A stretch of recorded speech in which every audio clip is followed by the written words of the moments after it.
everybody. So, welcome back. Last session, you all recovered a sentient artifact that had been locked away in a tomb here in the Underdark for countless decades, centuries, possibly even millennia. Seemingly a relic left over from the old Netherese empires of floating cities that used to dominate this region ages ago. You managed to defeat the undead lord that was guarding over this sentient artifact and freed it from the darkness that it had spent the last several centuries in. A powerful sentient weapon. This sword that you all recovered has extremely potent abilities against undead and other such dark beings. But after this, you all continued on your way, set upon reaching Blingdenstone at last. Your entourage of Myconid companions who had followed you from Neverlight Grove, fleeing that place in the wake of a demon incursion by the demon prince Zagutmoy and her minions. Them following you from Neverlight Grove to here, where you are nearing the outskirts of Blingdenstone. Basidia and her entourage have retreated to a cavern that they had scouted out previously and have begun to make this place their new home, at least for the time being, until hopefully one day it becomes safe for them to return to Neverlight Grove. You all are on your way to Blingdenstone, primarily to find a way to the surface, to finally, at last, meet with the people who have been confirmed to be able to get you all out of here.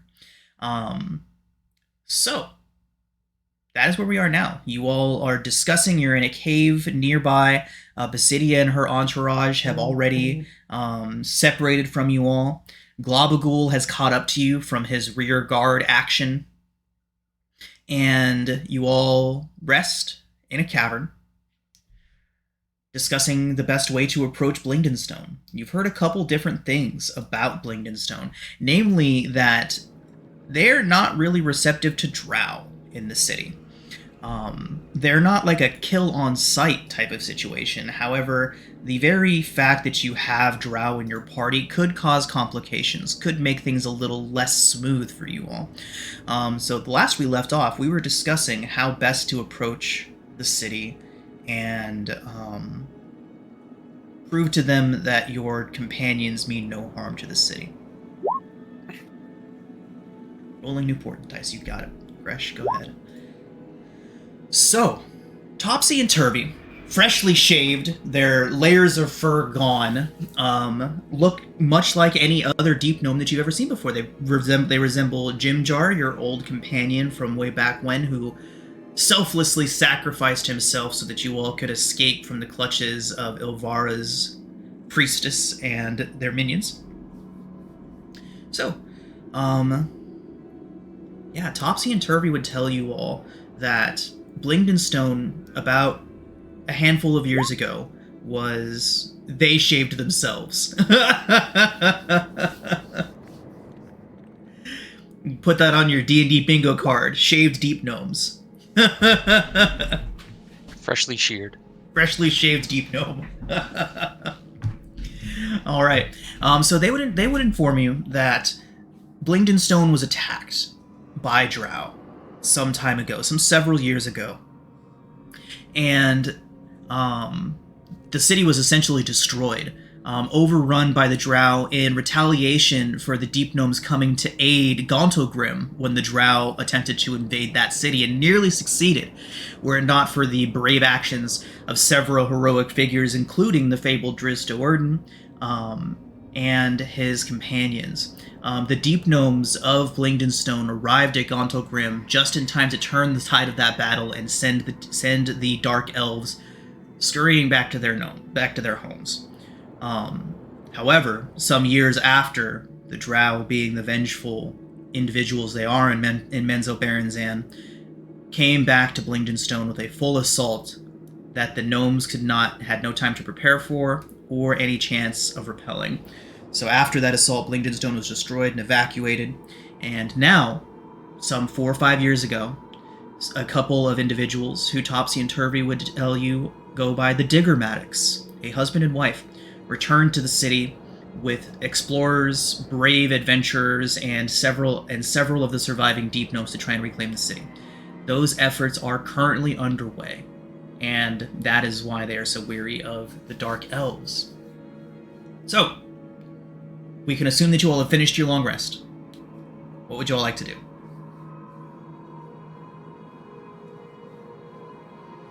You're maybe half a day's travel outside of Blingdenstone at the moment.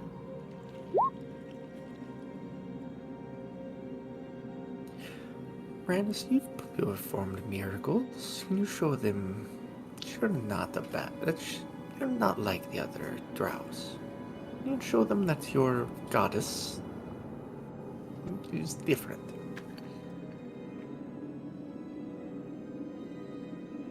Agreed.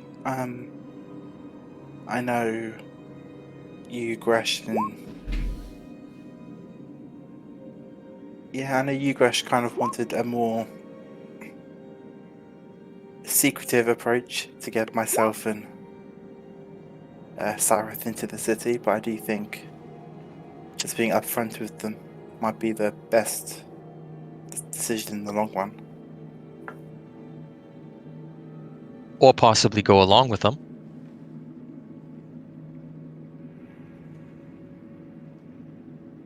There's nothing that makes you different from the other drow. His beliefs seem to I think make my him a little different. sensibilities, my personality.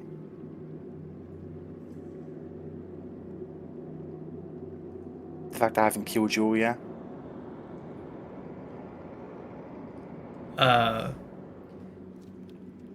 Sareth would kind of raise his hand, be like, I also have not killed any of you. I would just like to point out. See?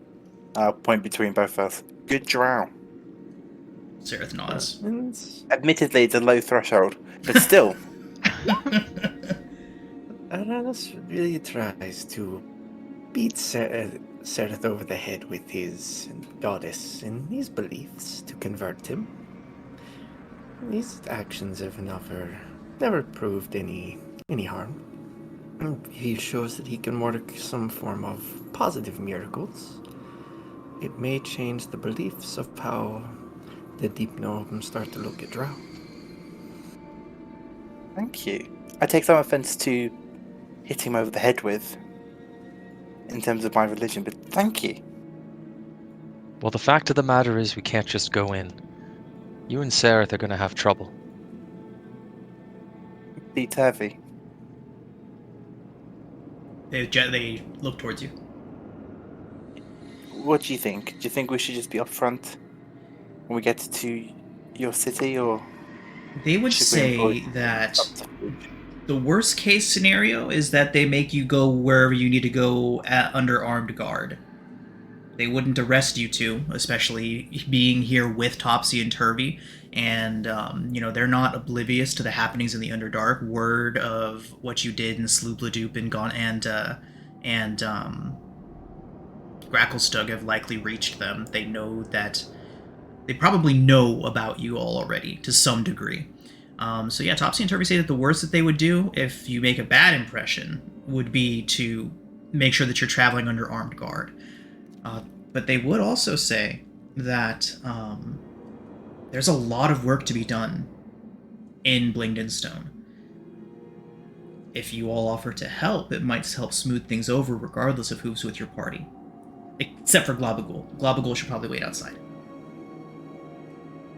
Sorry, Globagul. His eyes kind of go down a little bit, but he telepathically says he understands he's frightening to some people. Maybe once we're on better terms with them, we can broach the idea of you coming in. Seeing Blingdenstone doesn't need cleaner streets. He asks if you can ask if there's a job opening. What exactly do you wish to get paid in? Rats. Rats would be nice.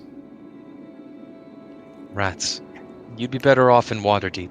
Perhaps if we get out, I can bring you there. He is visibly happy. He kind of does a little Jello dance. He promised to show you the sky after all. Oh wait, said there was a Glavical said there was a second, like a part of him he was like attracted to. That's He pulling him there. would acknowledge that and said yes, that something does seem to be tugging on him.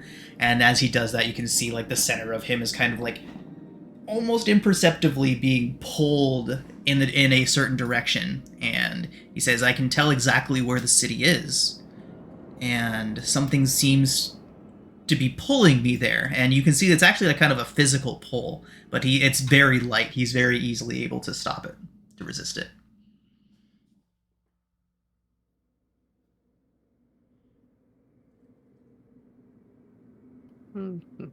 Look towards everybody.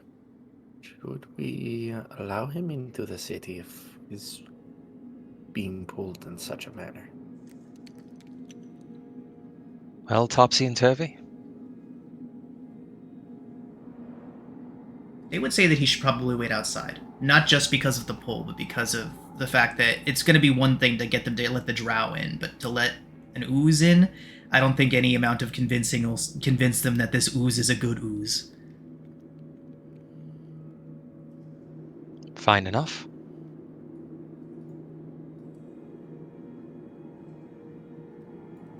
Well then, I suppose we should continue our journey towards the city.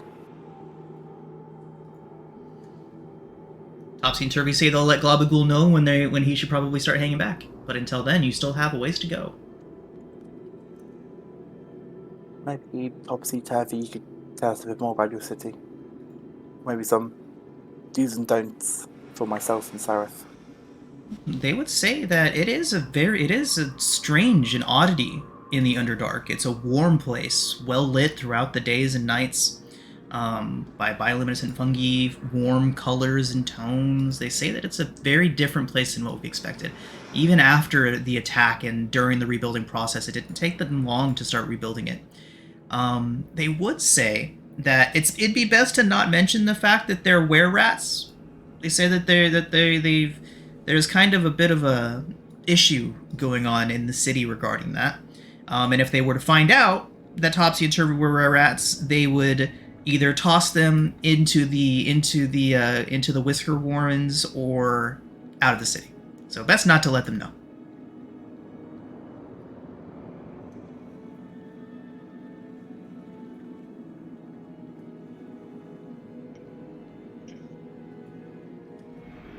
They may be too distracted and too drow that we have accompanying us to worry about such issues.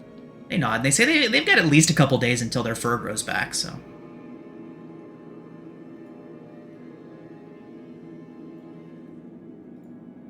Well, it seems like we have a plan. Walk up to the gates. They nod and say that's how you do it. Let's do this.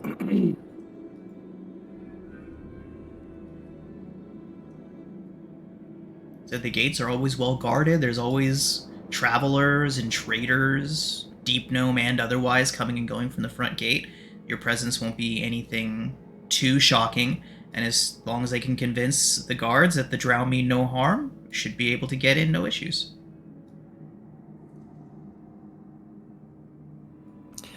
And we're sure that the two undead that I have accompanying us, they will have no issues. They shake their head and they say no, that the necromantic arts are no oddity to the deep gnomes. In fact, they may be interested in having a necromancer. Last Topsy and Turvy heard there was quite the ghost problem going in the going on during the recovery.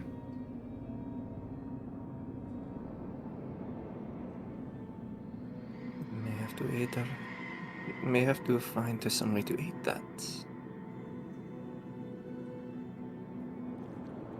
Topsy-turvy. You've got to tell Cillian about the ability of the deep gnomes to speak to stone.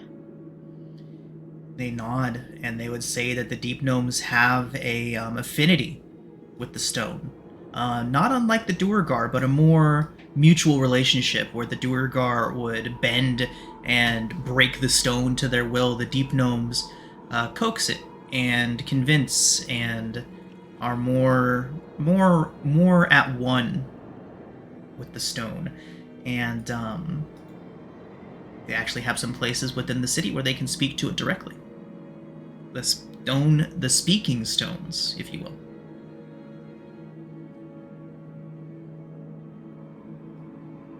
They might be impressed with your ability to touch the stone and see vision, Cillian. I can give it a shot. It's only worked once.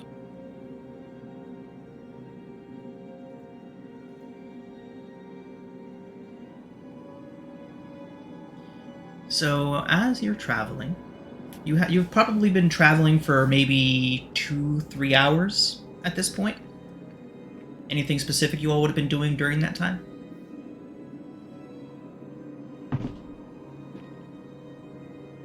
Going over do's and don'ts with Topsy and Turvy. Okay. Yeah, it's just general politeness, right? They say that it probably is the closest thing to a surface sea that you've all seen.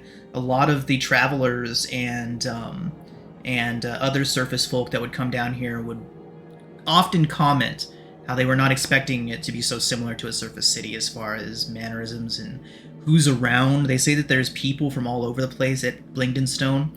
Maybe not as much as there used to be after, but they still have people coming and going, and yeah, just be polite. I'll spend the rest of the time teaching Sarif how to be polite. He doesn't seem to be a very quick study. No. And if you can't be polite, just smile and nod. He tries to smile, but it's more just like a sneer. Ugh. Sarah shudders. He says, "See, that's an effect that I would actually kind of expect. Is that what's supposed to happen?" No, you don't deserve that. He tries again. It's no I better. use my fingers to kind of upturn his lip. He's just basically got like his teeth bared, like his lips like curled back. Oh wow, Lip down, that's lip down. that's just charming. Very well done, Aranis. Yes, thank you, sir. Why don't you go talk to Sarah a seems very pleased with himself. He just walks around like that for a while. I gotta practice.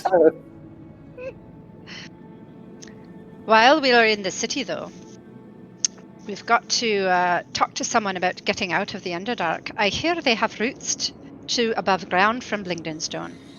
Topsy and Turvy would say that yes, they do. They do many trading expeditions to Gauntlgrim and to the surface.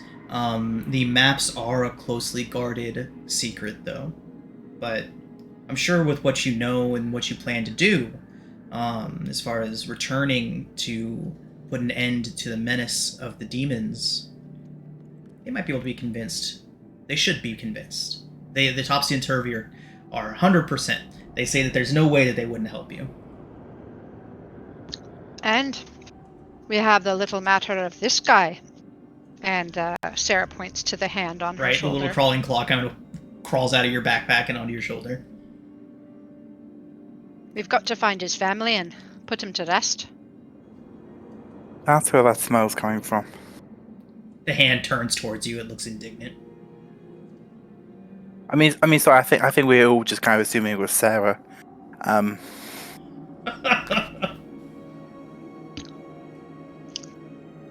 She crinkles her Meanwhile, nose at you. Schrodinger's in the back with his two zombies, getting them to practice standing up straight.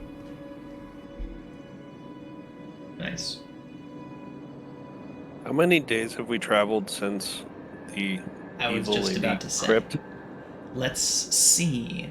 Since the crypt? Yeah. The crypt was just yesterday.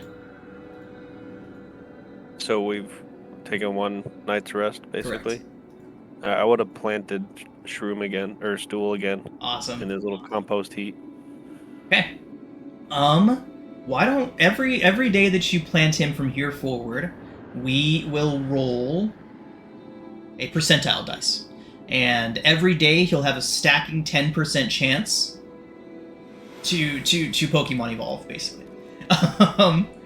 So today it'll be 10%, tomorrow it'll be 20, the next day it'll be 30, then 40, and so on in that manner. So go ahead and pick a 1 to 10 number range and roll a G100.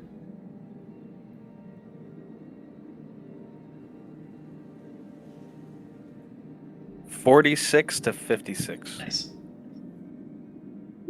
Damn. Fireball's cast. Fireball. All right.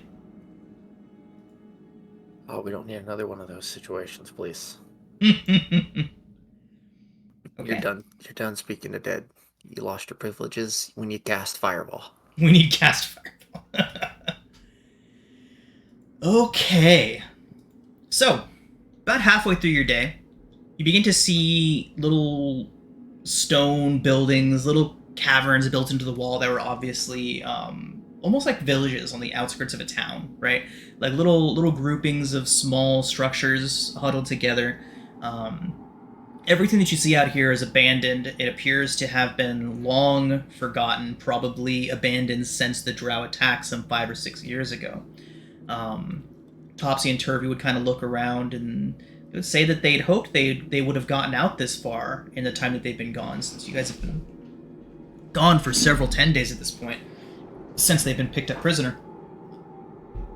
But they say that they should be starting to see some patrols, some farmers, miners, anytime now. And you all find yourselves moving through a cavern led by Topsy and Turvy. And in this cavern is another one of these kind of little villages, almost like a little outpost kind of place. There's wrecked walls crumbling on either side of you as you walk through the center of this, and you can see that it does appear that a battle happened here some time ago. And as you move through this little grouping of ruins, you all hear a very cool, calculated, monotone voice from out in front of you. Maybe about 30 feet ahead of you in the darkness of the tunnel ahead. Those of you with keen eyes in this dark environ would see a humanoid shape kind of turn out from a tunnel and block the path that leads out of this little ruined section. That cool monotone voice would say, "The lady was right to have us wait here. Wise she is, to think you all would try to find shelter among the deep gnomes." You hear another voice, this one from behind you all, says, this one young, cocky, confident, "Where else would they be going? The deep gnomes are the only ones who would deal with them. All right, old man, let's do what we came here to do." And Jorlin from Velkenvelv and Shor Vandry, the old, scarred veteran and the young upstart on either side of the cavern, begin to walk in, and you all begin to hear movement in the cave around you. You all have very good passive perception, so there will be no surprise here, but you do begin to see people, dark elves, popping up over the rooftops, bows drawn.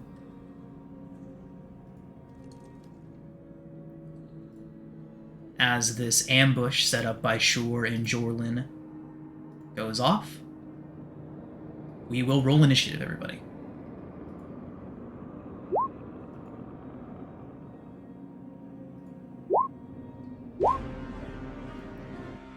It's been a while since we've seen these guys.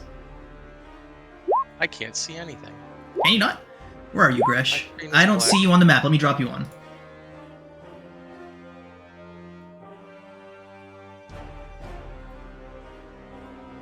There you go. There's quite a few of them. Which one's Jorlin and the Jorlin is back here. Sorry, I switched them. Okay. Jorlin was in front of you. Shor was behind you. So Jorlin's up here. The drow that are behind these walls, they are kind of sticking up out of windows along the broken down sections of this little settlement outpost you've all stumbled across. They have cover, so just a heads up there. They do not have total cover, but anybody that's behind one of these buildings, this one, and this one, they do have half cover. Getting them into the initiative right now. How high up are they? They are 10 feet. Good to know. Easy.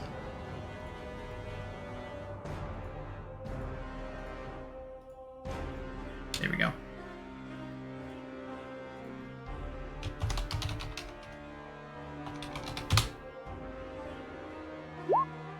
There we go.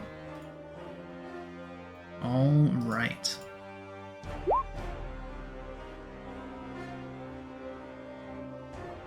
There's Shore, there's Jordan. Awesome. Okay.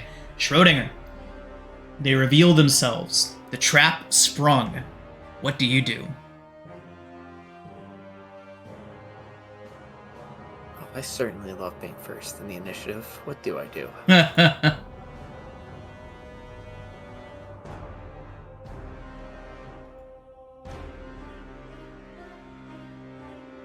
To open spellbook, chant some abyssal words, yell at one of the leaders in abyssal. That's actually no, I'm not even gonna yell at them. I'm just gonna cast magic missile on this little corner guy poking his head out. You didn't think? Which one? Yeah. That guy. Okay, got it. Go. Alright. So first level magic missile? Yeah, so it's gonna be the 3 sec. Okay.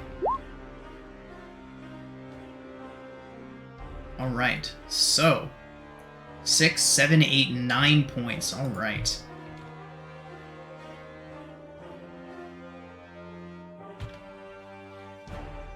Alright. You see him kind of watching you cast towards him, Schrodinger, and he like ducks down behind his little cover thing, but your missiles just shoot up and then go top down right on onto him. You hear him cry out in pain. That hurt. I yell out, there's more to where that came from if you don't stand down. Anything else? And these zombies. Yes. What is their movement? 20 feet.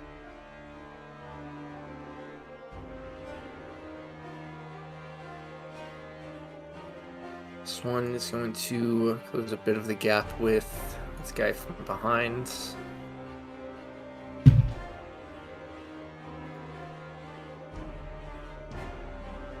And this other one is going to stand next to Arenas.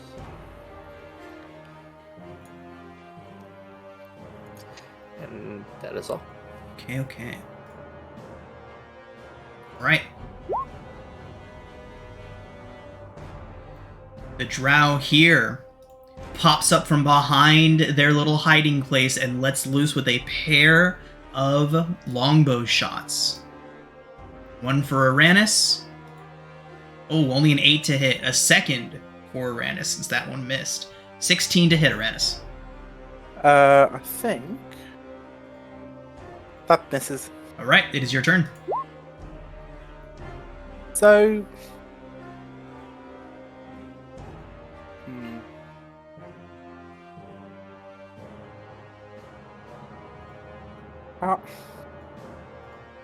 does Fireball have to impact upon something, or can I detonate it whilst it's in midair? If that makes sense. What are you trying to do?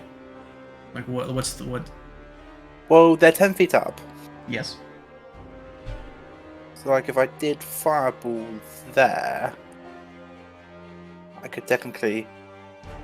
Oh, Fireball. Yes, Fireball, you can yeah. you can target a location with Fireball. You do not have to target a creature with it. I can target, like, 10 feet up in the air. Yep. Even if there's, like, no actual physical target, just like a... Yep. Ooh. Could I do it? Given that it wraps around corners, Mm-hmm. with their cover, aid them. I don't believe so, but I will double check.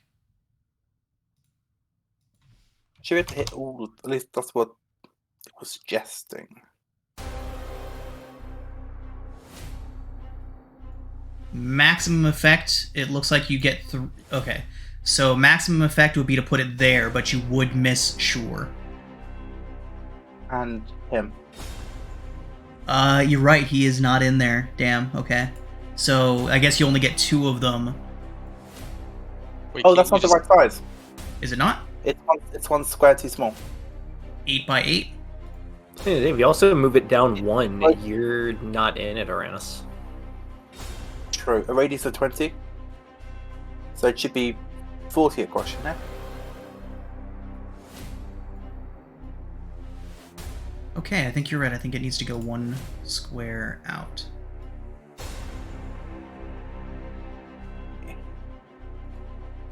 No. Yeah, that looks fine. Uranus can take it. If you move it move one it square back. 1 square. Yeah, up right, and right, left. right. Go that way 1, and then you get everybody. Yes. Except for yourself. Your eyebrows get singed. My goddess doesn't let that happen to me.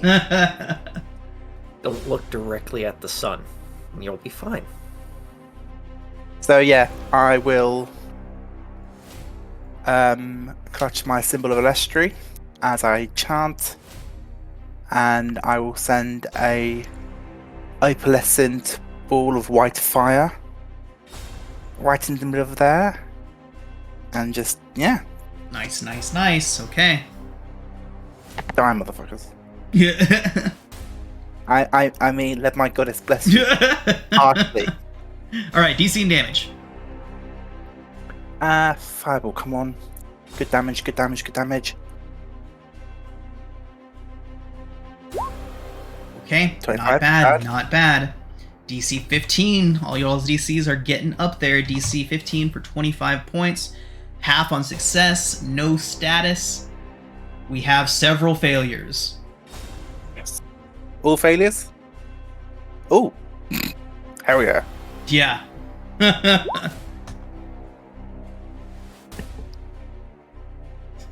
And then Uranus will just brush his hands, give some of the sit. And that was his action. I don't really have any bonus. I need to get a bonus action. He will unsheath his sword. Alright. But that's all I got. Okay. Does bring us to this drow who is hiding out back here. He is going to rush. Actually, no, he's just going to take a quick step off to the side and let loose with a pair of hand crossbow shots, or a hand crossbow shot, I should say, at Topsy, and miss. This is going very well for them so far. Very well indeed. All right, Cillian, you're up. Is it, what's the lighting in here? It is lit dark. or like- So all these drow are depending on their Dark vision to see, see me. so they cannot see Cool. I'm invisible. My sword's making light. you. How far? How much? It's a good question. Yeah, Dawn whenever your Bringer. sword is out and it is on, you are shedding light. So I'm just trying to find it in the handouts. There it is. 15 feet bright, 15 feet dim. Okay. Bright light, dim light. 15. 15. Okay. Cillian, I think you are plenty far out of it. Which one's Jorlin and Shore? Is this one of them right there? That's Jorlin, yep. Jorlin? Alright, That's the Jorlin's one. getting he's getting hunters marked. And then he's getting 2 crossbow bolts to the Okay. face.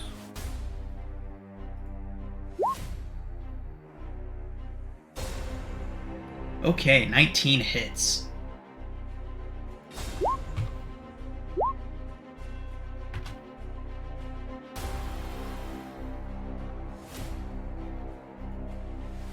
One damage.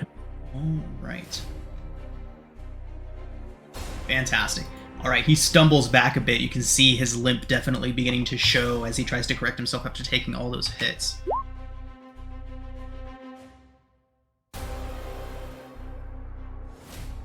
He kind of looks around a bit confused as his eyes try to adjust and try to track where those attacks just came from, but unable to do so. Okay, second shot.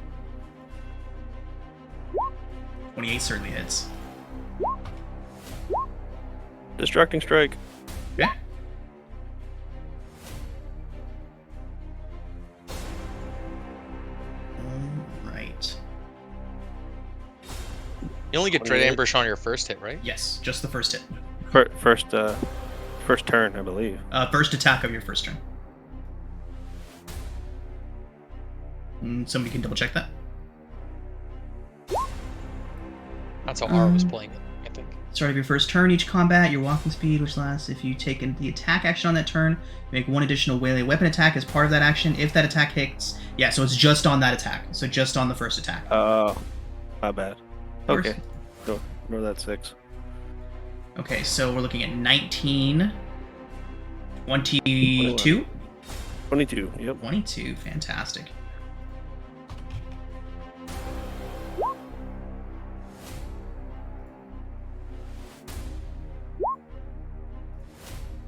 Okay. Anything else?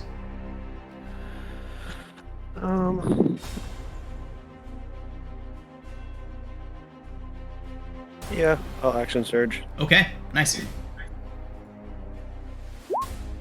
That's a hit. Okay.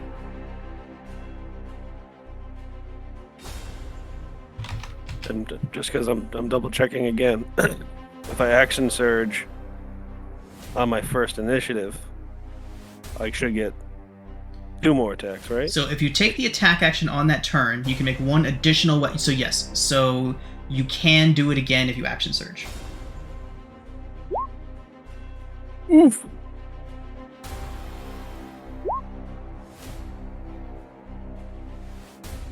And another superiority for fun.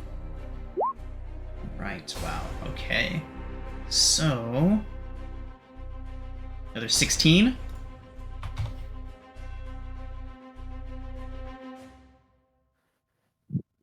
Yep. Alright, wow. Huge damage. Okay. So, he is going to draw... he's going to draw his short sword and kind of begin stalking forward. Make a perception check for him real quick.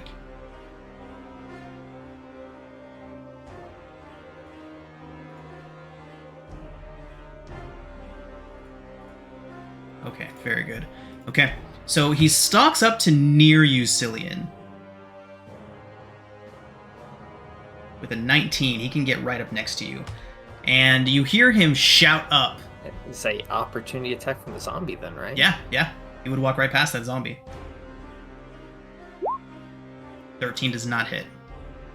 He is going to hold his action and shout up in Undercommon. Those of you that understand him would hear him say, "Lights." That is going to end his turn. This drow is the next one to act in the initiative and is going to cast Dancing Lights. Even the field here a bit.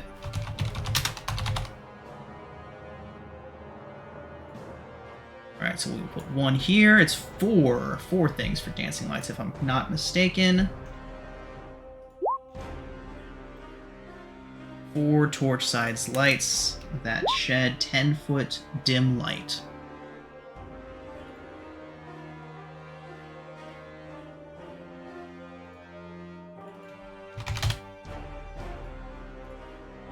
Just gonna put 1 right next to Jorlin, 1 here, One here, and one there. And now, Jorlin's held action will go off, and Cillian. We are looking at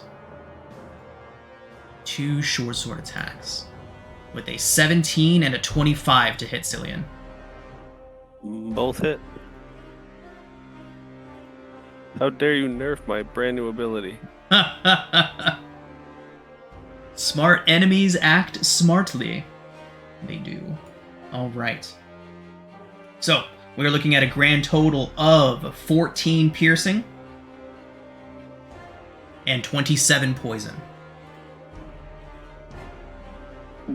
Oh. Next Drow is going to take a hand crossbow shot at Topsy. 21 does hit Topsy.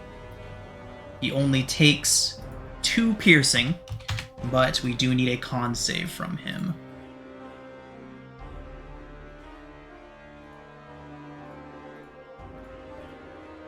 Okay, he succeeds handily. Fantastic.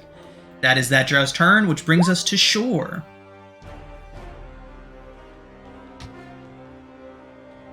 Who's going to begin his dash towards Uranus. Cannot quite get there, so as he runs towards you, Uranus, he is going to raise a hand crossbow and take a shot. And Uranus will use his reaction for warding flare. At disadvantage, good use. At disadvantage, it does miss. Otherwise, it would have been a crit. I'm glad. All right, Gresh, you're up. All right, Gresh is going to cast Magic Missile.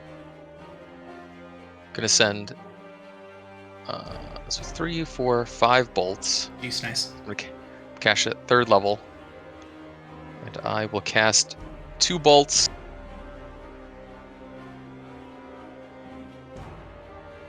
Two bolts at him, Okay. and then the rest will go into him.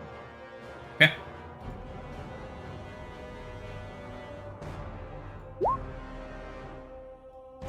Oh, I rolled a 1. Okay. So Schrodinger was rolling for each one of his rolls. If we want to do that, we can. We just need to universalize it now. So the 2 of you that will be using Magic Missile. Would you like to roll each one individually, or would you like to have your first roll count for all darts? We'll decide that now, and that will be the official ruling for this point going forward. I'm fine with either or. I mean, if we do all 3, it's just adding them back. Normally, what I was doing was just changing the damage for it to be counting as the 3, and just normally doing that. But stick to either just doing 1 and counting that 1 as many times that we're rolling. That would be the easier way to do it, and you wouldn't have to adjust your spell slots afterwards.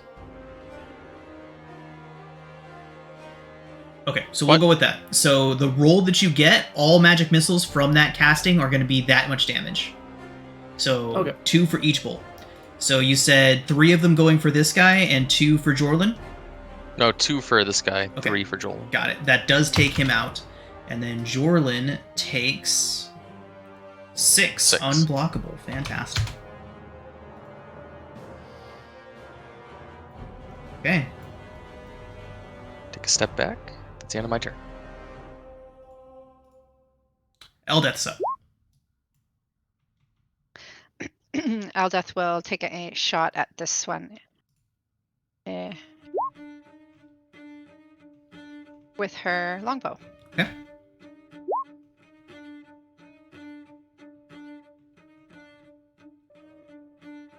$17. Which one are you shooting at again? Got it. 17 does hit. And 5 does take him down as he was already wounded.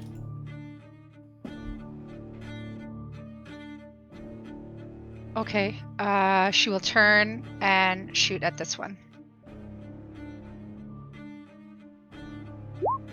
24 hits.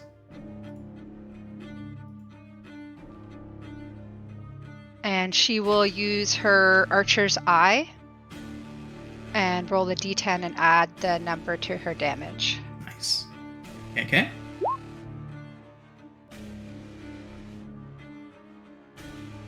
She Nice. has no patience. Wow. Nope. Okay. No patience for drow. Well, For these drow. drow. I forgot to roll for Sareth. Okay, go ahead and get Can him he in there. go on Elder then? Go ahead and roll him, and then we'll have Mac now. Okay.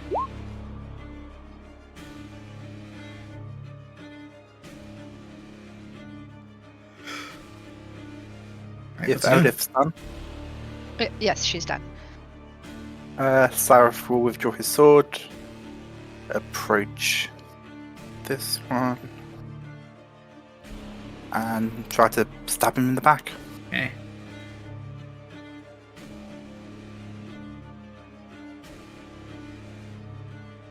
That's with the button didn't work.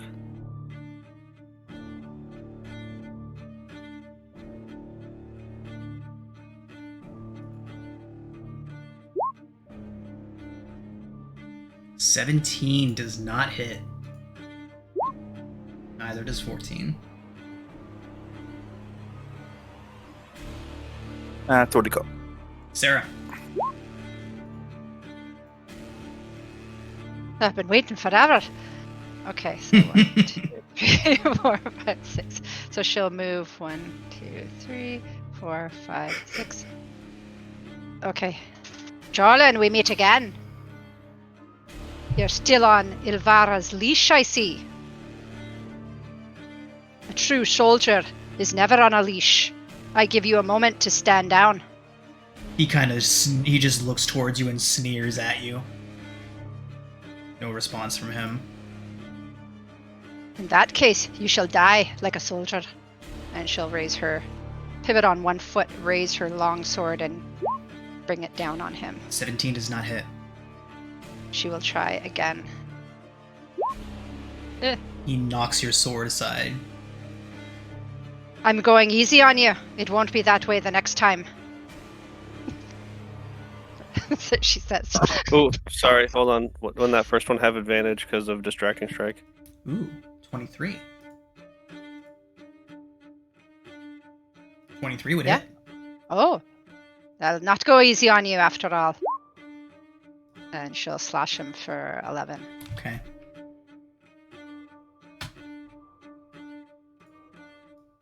And she will bonus action Shield of Faith.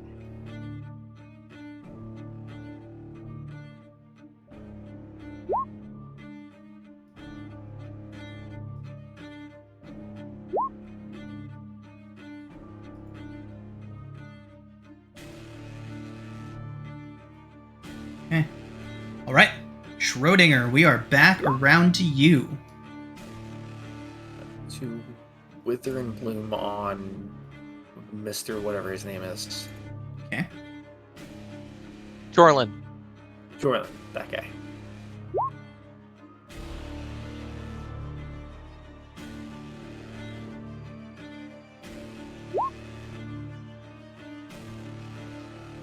On Constitution. save. He does succeed. Okay.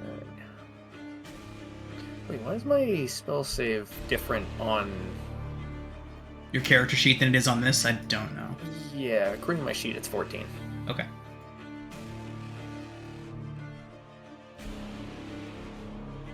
Half of 2d6. Got it. So that is... It's got a solid 1. But Cillian, though, he gets to use a hit dice. And that's all that matters. Thank you.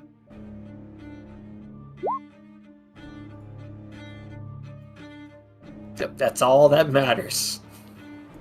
Nice. And this is now for the zombies to become big and big, strong, strapping lads. One is going to, seeing everyone's beating up on this one, behind him.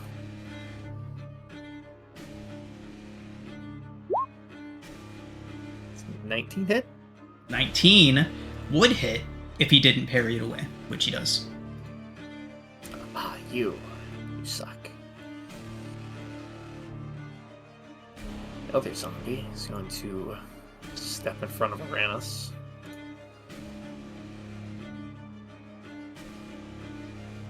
And smack the other smugger-looking drow. Or not. Does not hit. No, he's flanking with Sereth. So 22 does hit. Oh, that's Sereth back there? Oh. Yeah, right? He looks like the rest of them. Racist. I'm gonna say, you don't Let's- all look alike. Let's not accidentally attack Sarah. Sarah, she lines up her longbow.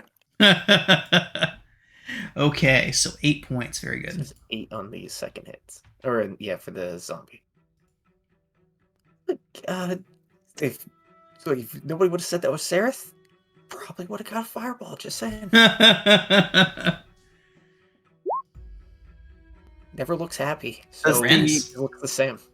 Does the zombie do anything else? No, that was it. He just got in front of you and smacked the guy in front of you.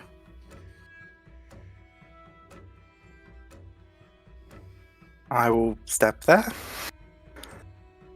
and Think if it try does to hit him with my unleash sword. it.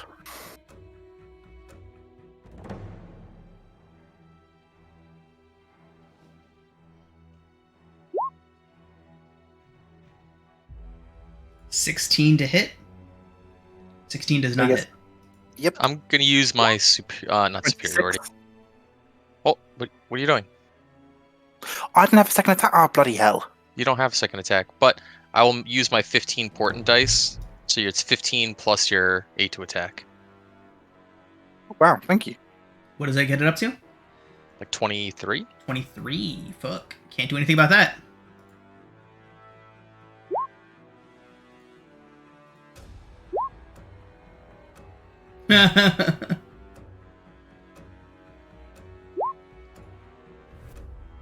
Did work out.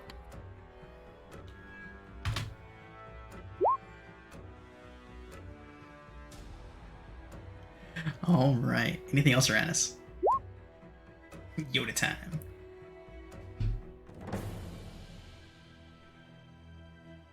Just,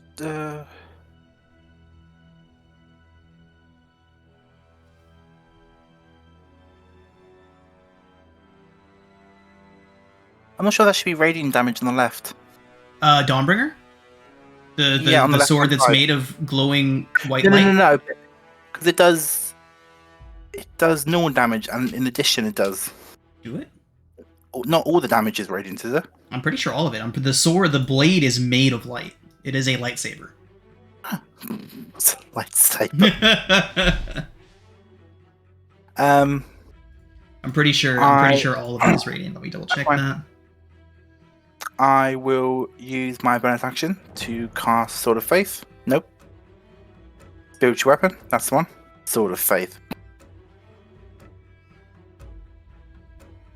Drop my spiritual weapon there. Yeah, deals radiant damage instead of slashing damage. When you hit an undead with it, it deals an extra 1d8 radiant damage. Yeah.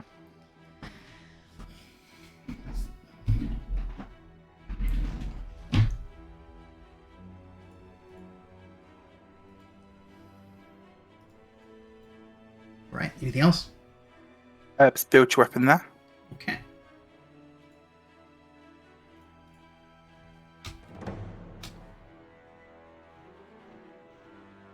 Spiritual weapon keeps getting buried under other stuff. I will find it. It is here. There it is.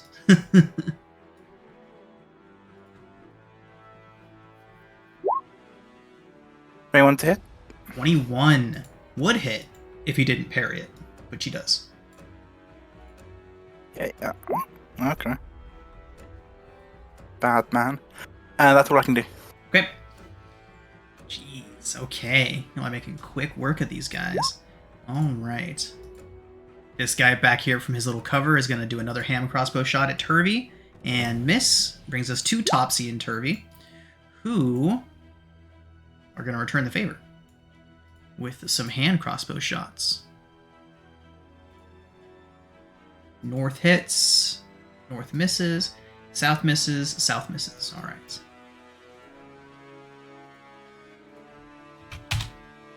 Okay, Sereth. Sareth will try to stab this one.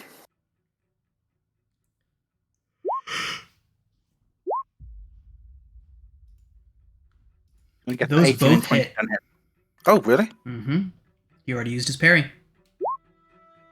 So 9 and 11 for 20 points. Okay, jeez. All right.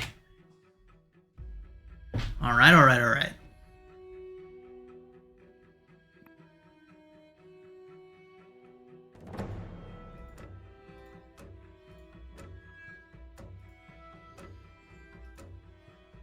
That's what he's got.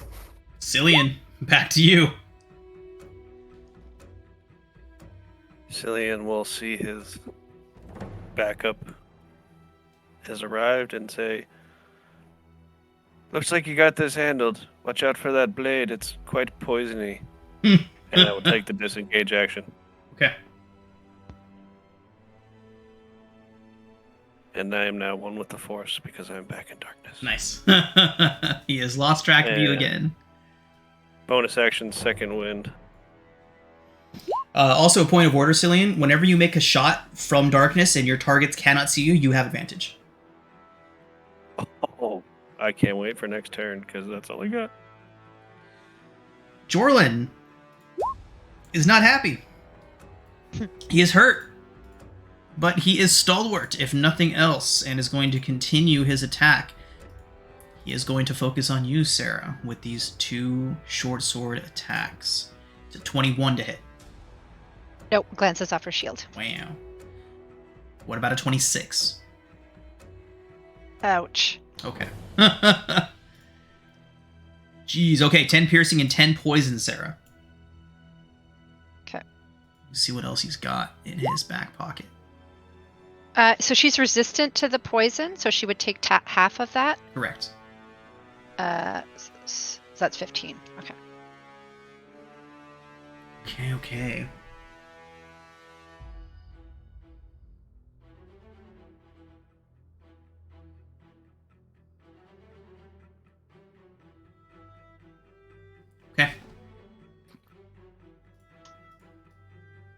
He is going to shout in Undercommon.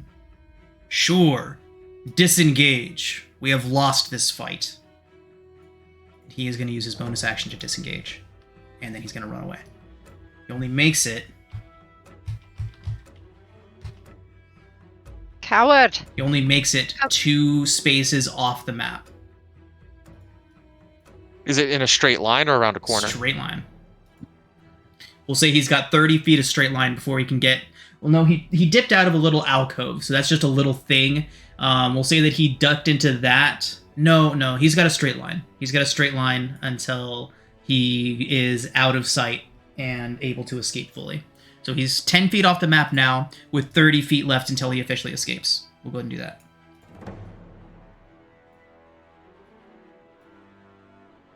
This to the scouts. This one doesn't see Cillian, so...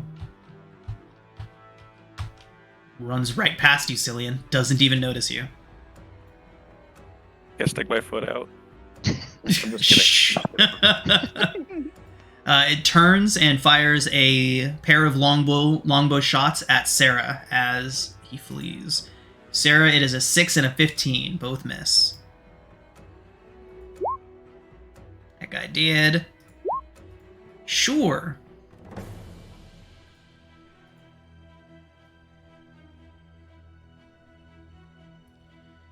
What does Sure do? I feel like I should make a wisdom saving throw for Sure to see if he does a smart or does it die. I think he wants to fight to the death. You know, the nat 1 and the 6 he just rolled agree with you. He shouts, "You run, old man! You run!" And then he kind of crouches down and he'll kind of mutter under his breath that he'll show Ilvaro who's the stronger of the two. Who does he focus? I think we do one for each. I think one attack for Sareth. Oh, that's a 26 to hit for Sareth. Uh-oh. Sereth does take 9 poison. I'm sorry, 9 piercing. Ooh, jeez. And 17 poison. Does he have a resistance to... No, he does not. How much poison damage? 17. Okay. Uranus, you're looking at a 24 to hit. I use my reaction for warding flare. Disadvantage. Disadvantage turns it into a 20. Ew, mother... 24 hits, and yeah. 20. Okay, so you are looking at max piercing. 10 piercing. But fucking close to max poison. 17 poison.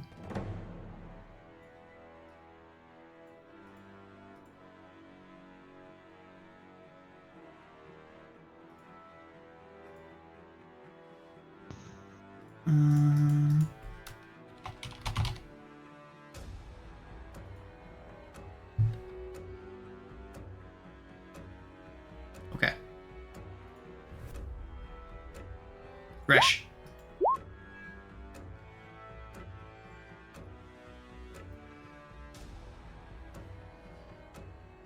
Sorry, I actually got a call from Comcast, which is now on the recording forever. I will run this way, I believe. If I run. Go get him, Gresh. I'm right behind you. Hi.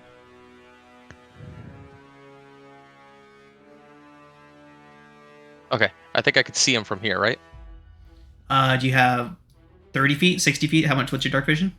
I don't know what elves have. I believe it's Vex. 60. 60 feet of dark vision is the standard. Yeah, so if you can he's- see him. You can see him. There is no escape. And I will cast another 3rd level guiding magic missile. Ooh, Nice. Oh, another nat 1. Bye. important. That's 2 nat 1s. So 10 total. Jeez, okay. Yeah, he stumbles a bit, but he's still running.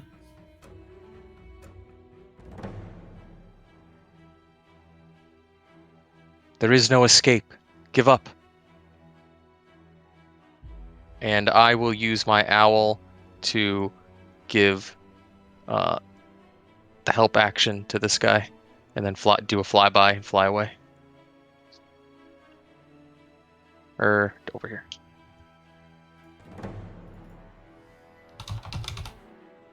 So my owl will go up, peck him in the face a bunch, and then run away. Nice, nice, nice. And that's the end of Gresh's turn. So you have advantage on the next attack roll on that guy.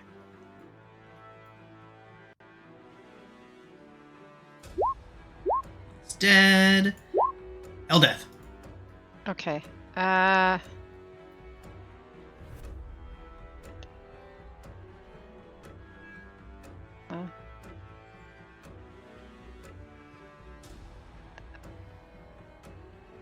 There. Can she see him? She can see 60 feet.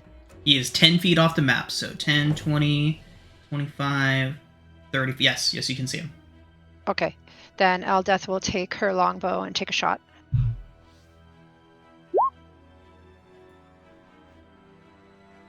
Well, does not hit. 12 does not hit. She'll use Archer's Eye and try to steady her shot a little bit better. 16? 16 hit? 16 does not hit. Okay, so she'll take her second. 20 does hit. 20 to hit. She'll use her last Archer's Eye.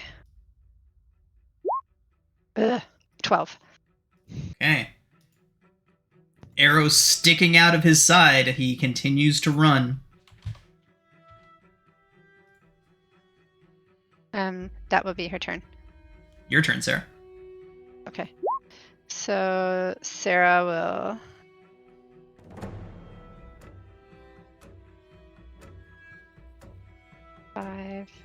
5. She'll go one more square forward. Okay. Off the map. Got it. So she can see him. She's got 120 feet of dark vision.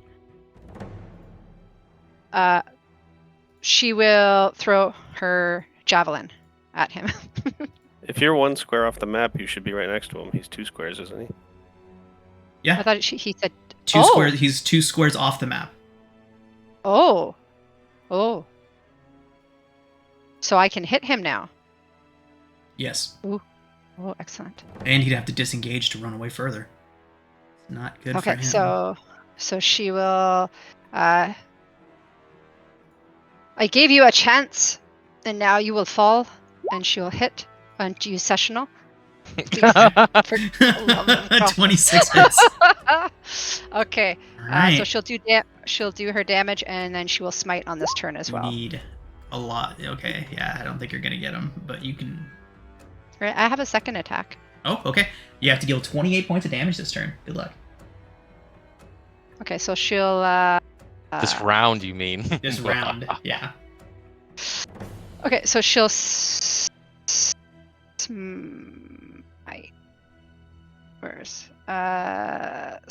at second level, so that's 3d8.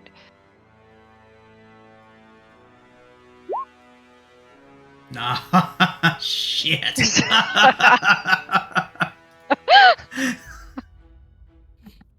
Okay, so we're at 27. Okay. She raises her sword and says, "Oh, Mord didn't interfere with me at all." And she'll 22 hits. Okay, so she'll hit and she will smite. Another 3d8 at second level. Okay, yeah, you take him down. Ooh. At least you die an honorable death. Well, not really. Right, running away. And she lets his body slip to the ground as she releases it from her blade.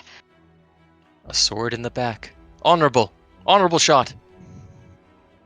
You hear from the darkness but can't see anything. See, I told you could handle it. Okay.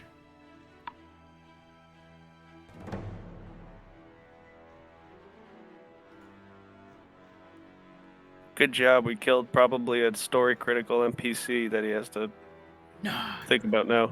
You guys could have killed him at Valkenville if you wanted to.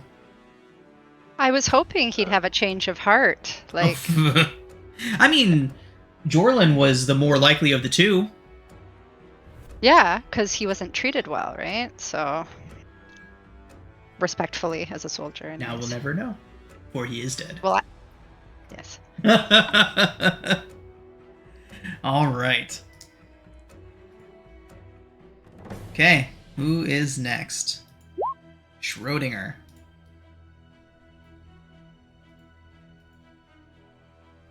Out and cast Toll of the Dead on the guys surrounded.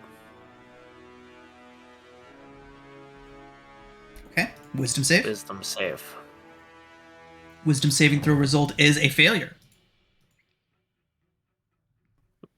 Fun. This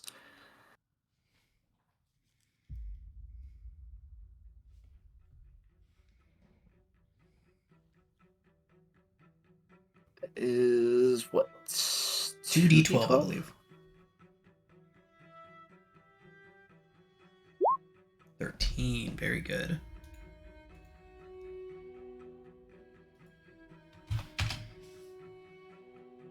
Okay. As he hears bells ringing, he's gonna see the zombie in front of him attempt to lunge at his face. Okay. Your spell save DC is 15, by the way.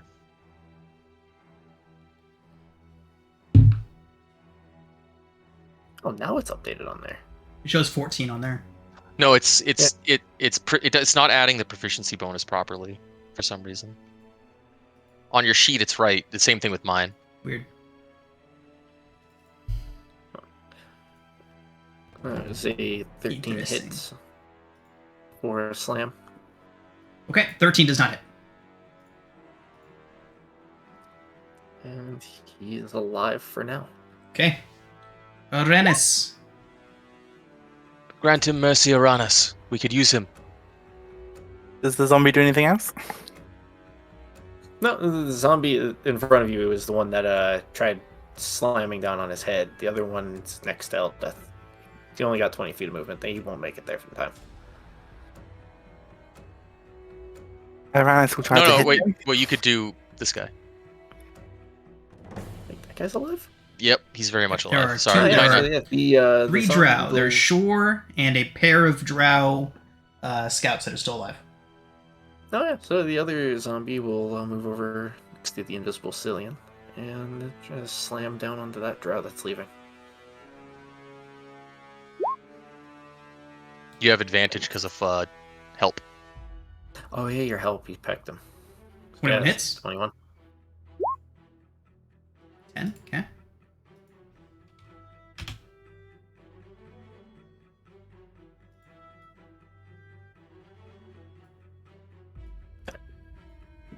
Yeah, that's it. Sorry, Uranus. Remaining drow. Pew pew. Nope. It was Uranus. There was a mistake. What? Okay. It's Uranus' turn. Okay, got it. Sorry. Uranus? Uranus, as I was saying before the zombies made more noise, we could use him. No, don't. Cillian can ask questions after he's dead.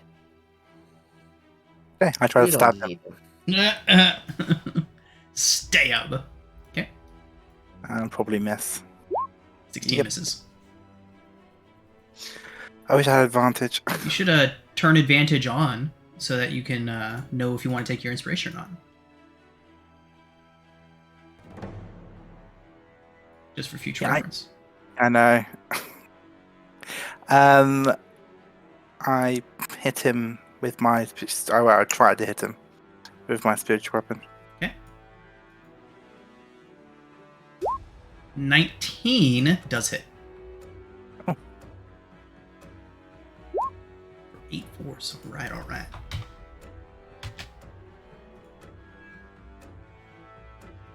That's what I got. Brings us to Topsy. Oh, no, brings us to the drow, who's going to pew pew at Topsy. And miss again. Good job. He's doing well. Sareth is up. Sareth. Gresh, are you saying to Sareth to keep him alive? He might have overheard just what I shout was it? saying Okay. to Uranus. I am going to make a wisdom throw for Sareth. If he gets a 14 or lower, he is going to kill the guy. And Schrodinger also did yell out to kill him. He is not going to hold back. Go ahead and go ahead and make the attacks for Sareth.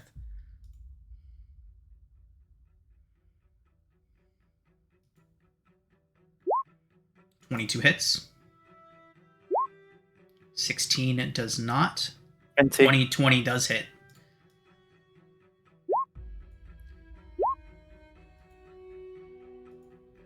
Down he goes.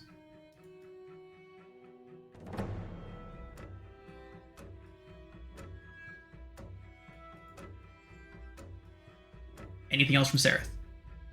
That's what he got. Cillian.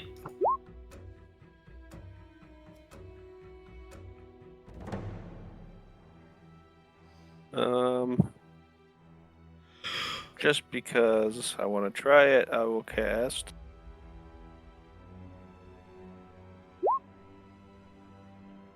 Nice. And I'm going to shoot the guy right next to me. 21 hits. DC 13 strength save.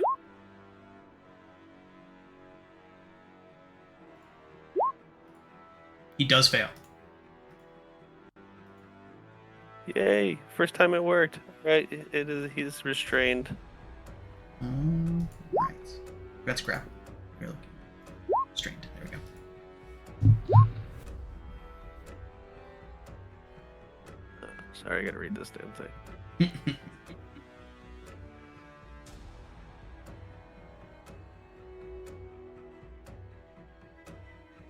Okay.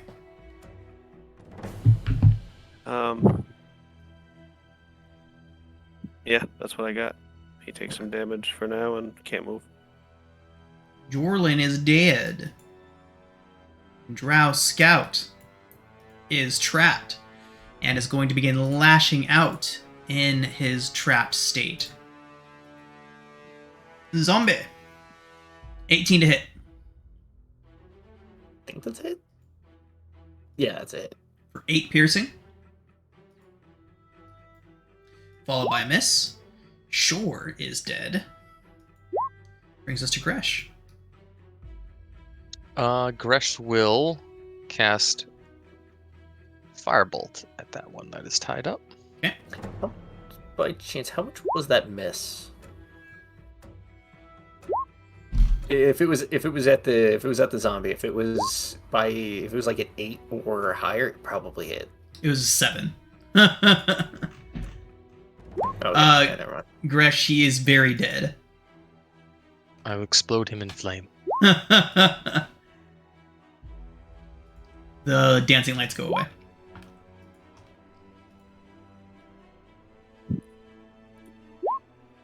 His corpse is mutilated. All right. I'll line up behind the 2 brave were-rats. That's the end of my turn. Eldeth? Who's left? Sorry. There's one poor bastard left Oh, up here. Okay, so I guess she can't see him, but she would have seen arrows coming from that direction? Yes. Is that...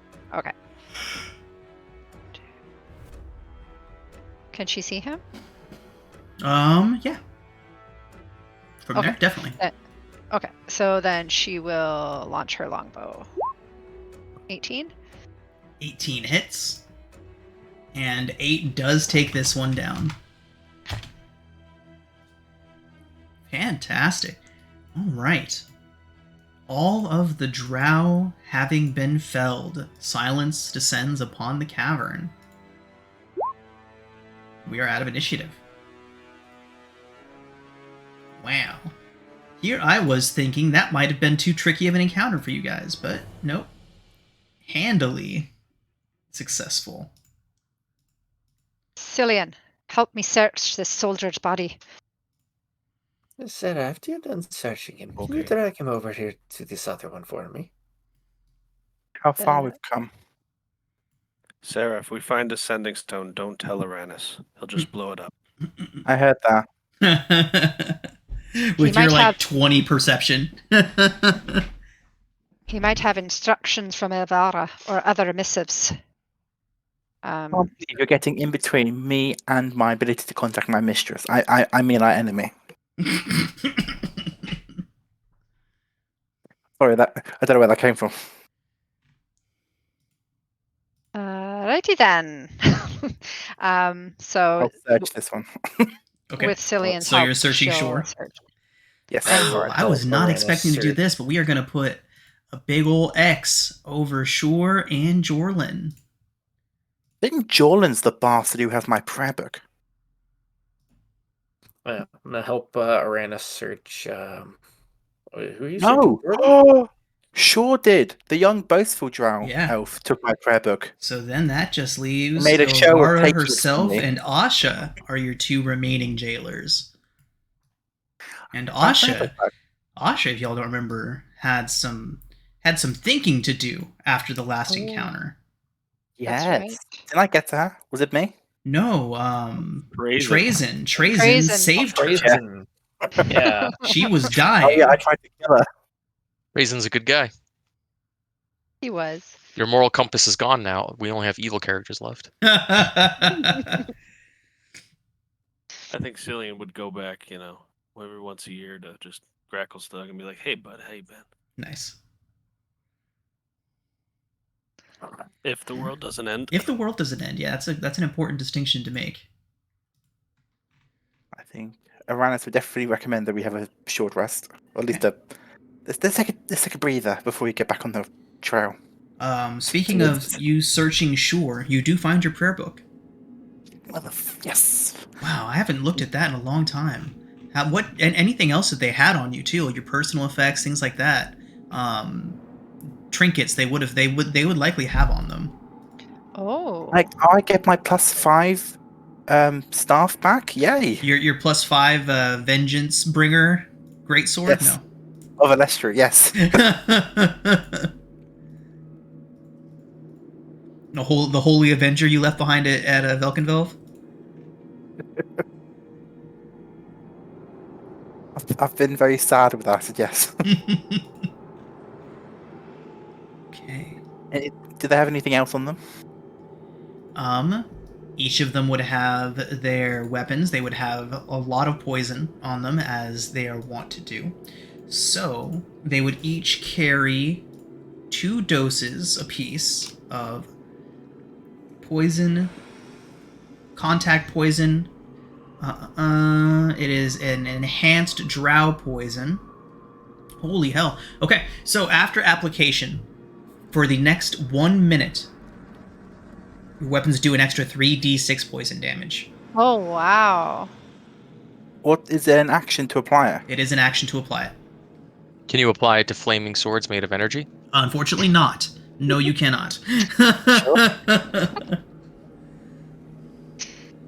But arrows, crossbow bolts, swords, axes.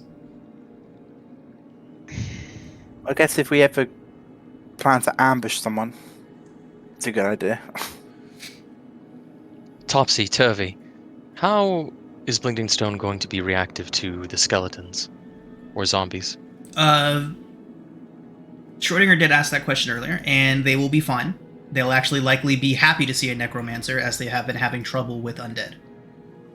Then, Gretch, as you're asking them that question, you see Schrodinger moving after everyone's done looting the 2 important drow. Schrodinger is repositioning their bodies up against the wall, and you see the 2 zombies just collapse dead.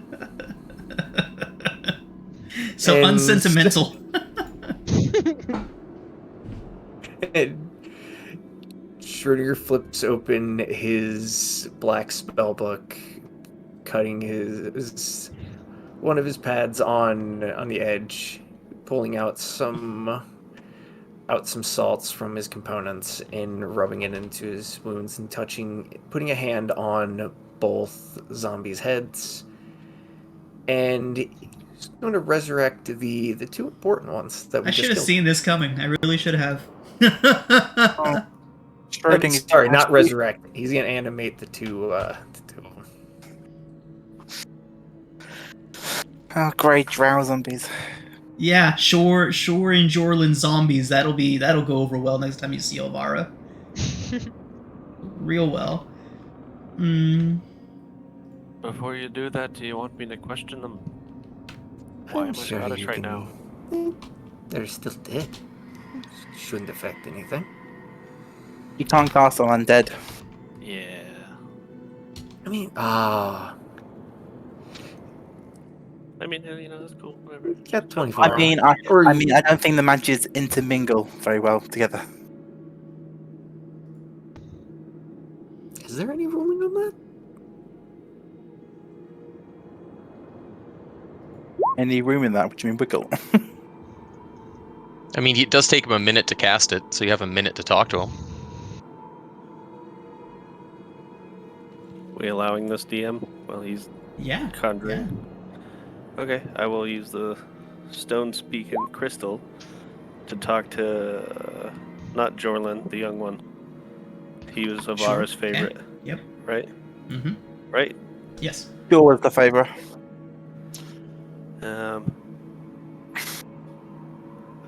First question would be,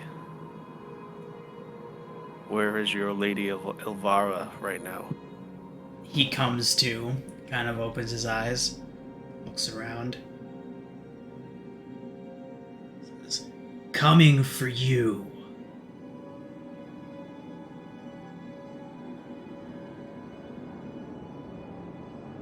Any more of your drow friends waiting for us? Thousands.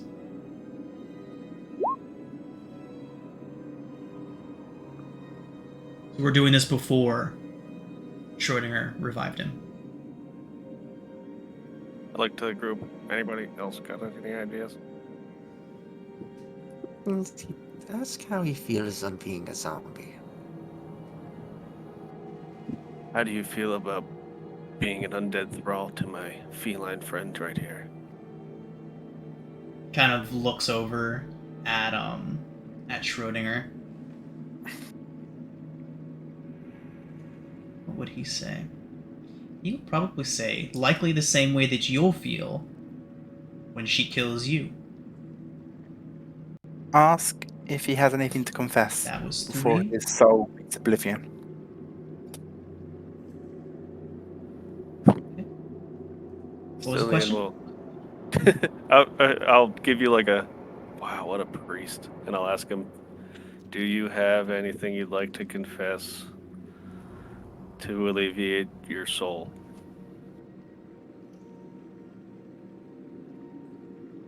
He says that he wishes he would have seen your insides. Yes. We often enter the abyss with regrets, disappointments.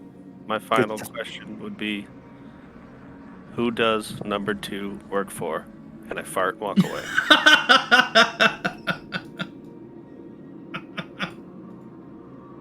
He Given that I'm dies. standing here, He returns to the afterlife very confused. Okay, make him our slave now. The tables have turned.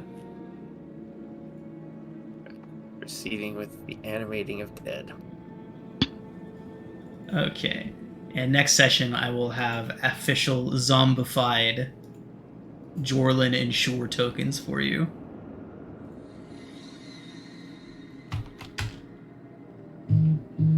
I will.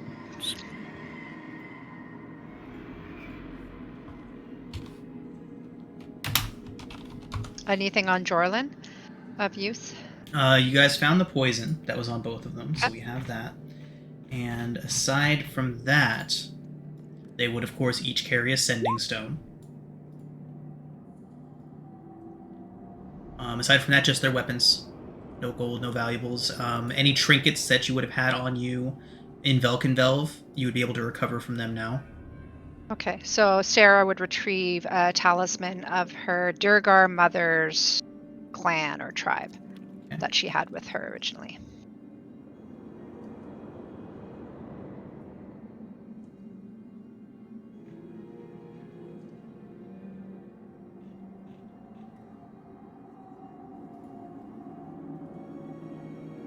I'll kind of just, while we're putzing around, looting corpses and stuff, and turning undead things, I'll just state to the group, you know, I have this new ability where I can change my appearance. If they don't know these two are dead, I could always assume their appearance next time we run into these drow pursuers. I suppose it would depend on how much time has passed. When these two don't check in with her. Yeah, it might not work on her, but if we just run into a regular patrol. Good idea. Do you think you can do a good Menzo Barazan accent? No. He doesn't talk much. I'm sure he can just glare. Sareth has one, right?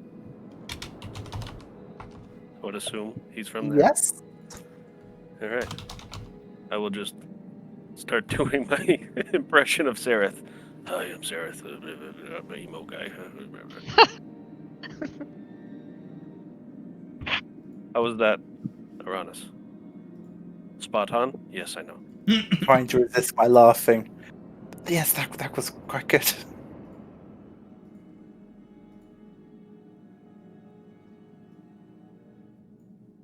Good. I'm sure it'll go off without a hitch if we ever try to do that.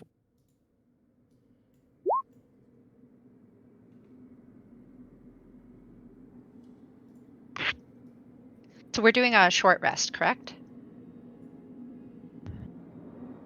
If we want to.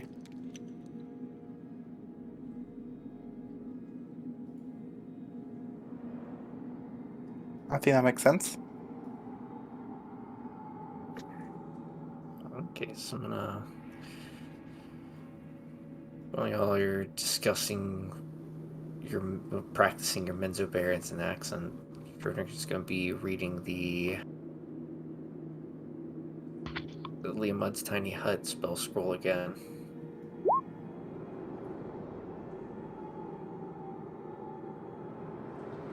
Schrodinger, do you not know Lehman's tiny hut? You've been using a spell scroll for it? There's a spell scroll, but you have to be able to copy it down. You have to kind of like know what the spell is. Okay. So you haven't used the spell scroll to cast Lehman's tiny I hut. haven't used it. Waiting to get into town. The idea, or the plan, the consensus from the group a couple sessions back was to just wait until we get to Blingdenstone, because we have a lot of gold to just copy it, just so we have tiny hut wherever we need. Okay. Cool.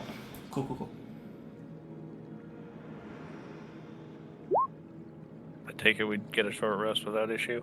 Yes.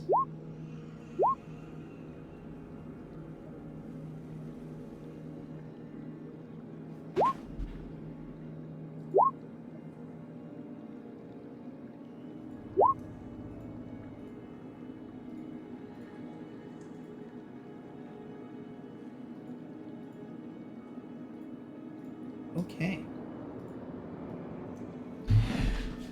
All right, everybody. Let me know when you all are ready to proceed after your rest. Right as we started our rest, I would ask Galabadude to just start dissolving all of the corpses so we don't leave a trail. Except the ones walking upright right now.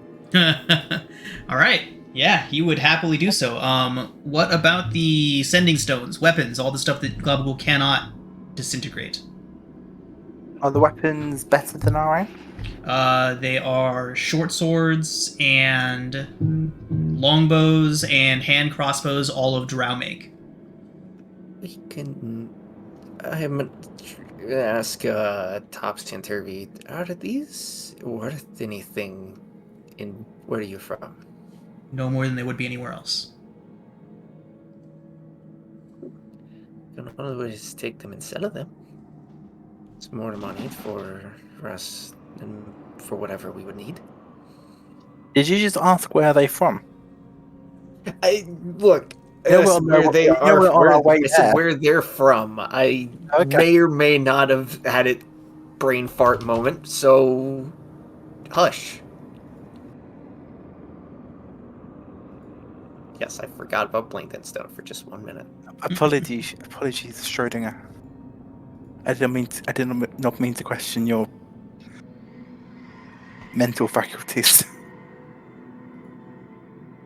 I had a brain fart. I forgot. I'm sorry. If they aren't worth just about usual everywhere else, we could sell them for our own profits. Mm-hmm.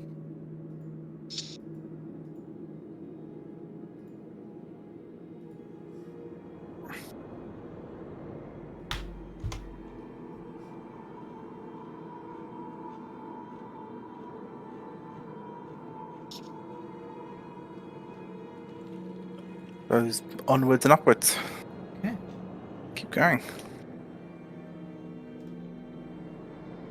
All right.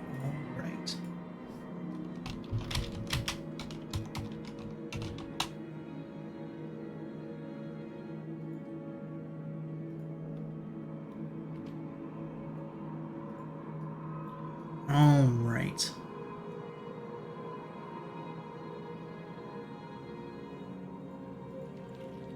Okay.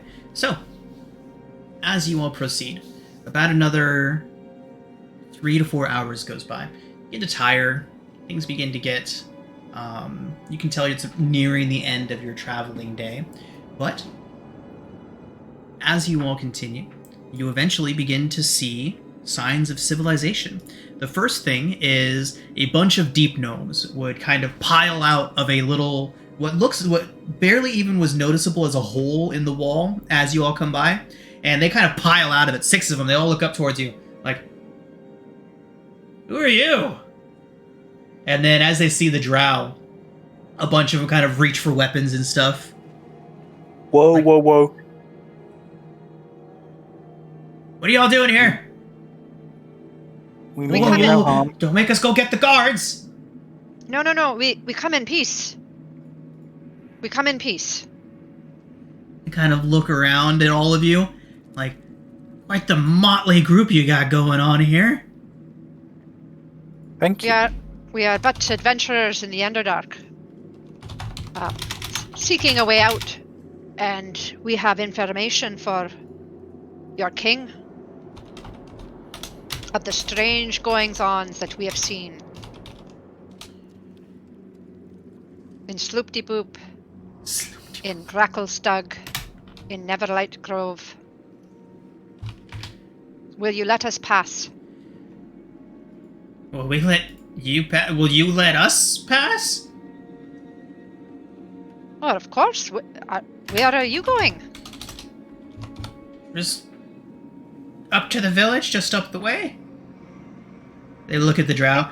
They're not gonna stab us in the back, are they? No. They are perfectly harmless.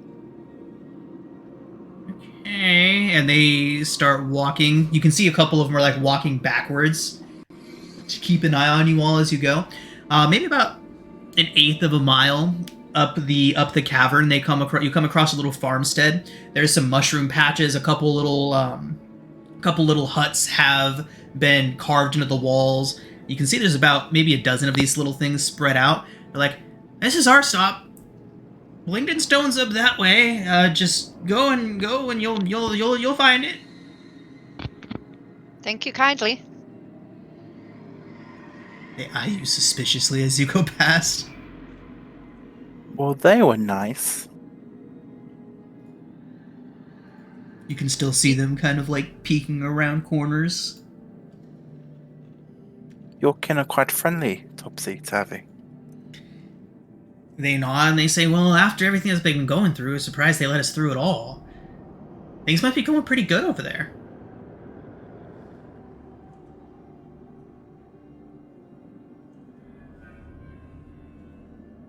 Okay. All right, so you pass by quite a bit more of that. You can see that there is most definitely a population, right? You pass by a couple more of these little homesteads, a couple more of these little farmsteads where the deep gnomes have set up shop, and they're doing farming. You can see a couple little mining outposts as you pass by.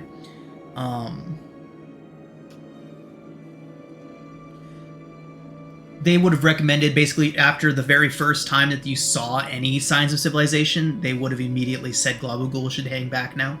So Globugul is separated from you all. He said he'll stay as close as he can. You'll notice that the little pull on him is getting bigger, but he's still able to pull against it. He's still able to head in opposite direction without any problem at all. He says that he'll try not to get any closer than this.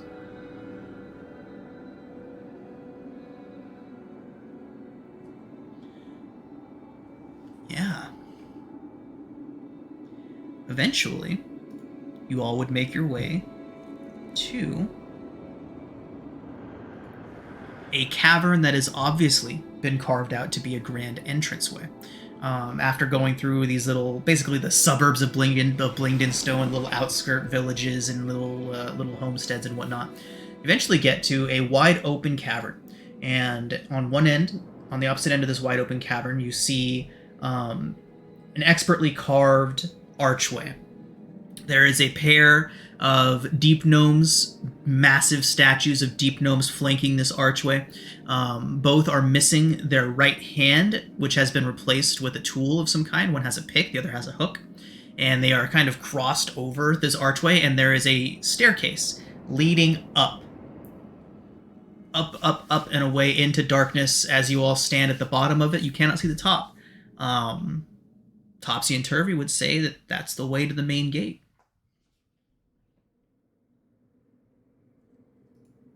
I've always wanted to see Blingden Stone with my own eyes. It's a sight to behold. Shall we go up the steps?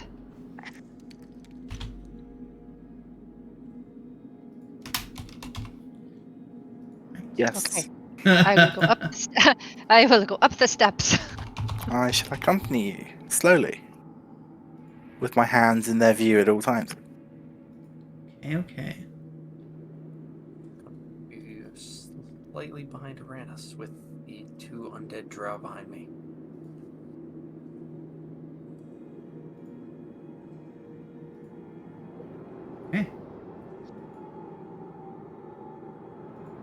Alrighty, so as you begin making your way up the steps, you eventually come to a massive cavern is the wrong word.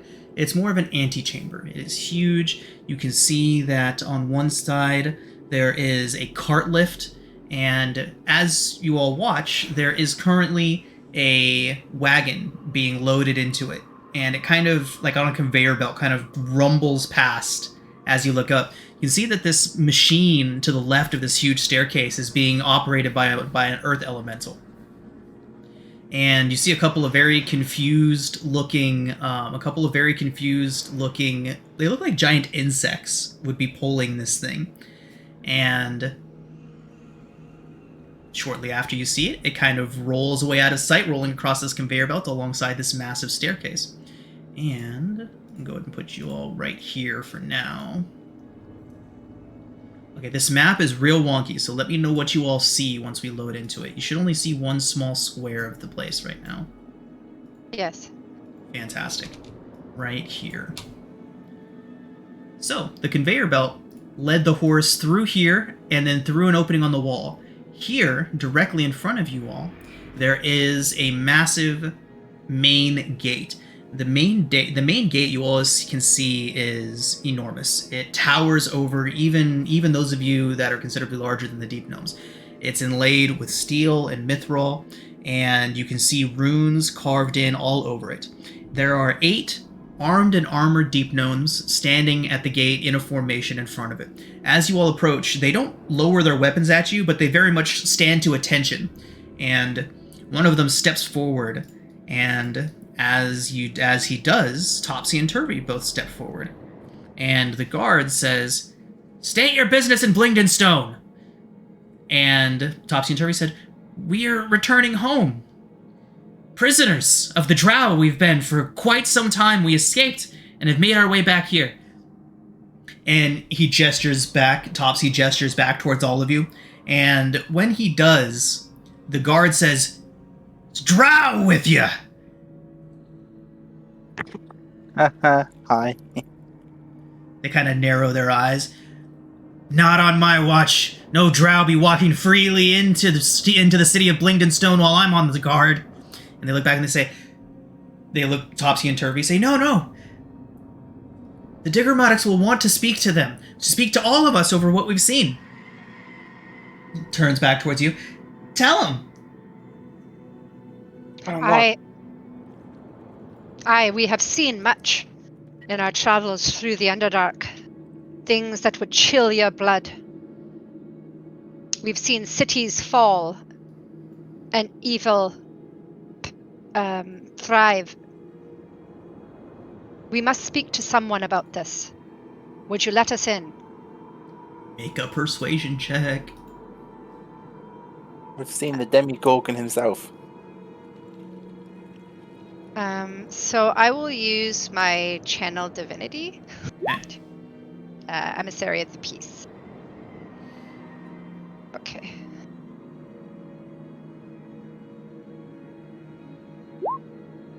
$12. 17. 17. So they kind of look at you, Sarah, say, "I'm sure you've seen some terrible, terrible things." Points at Sereth and Uranus, says, "Traveling with them, you probably see it every time you turn around." No.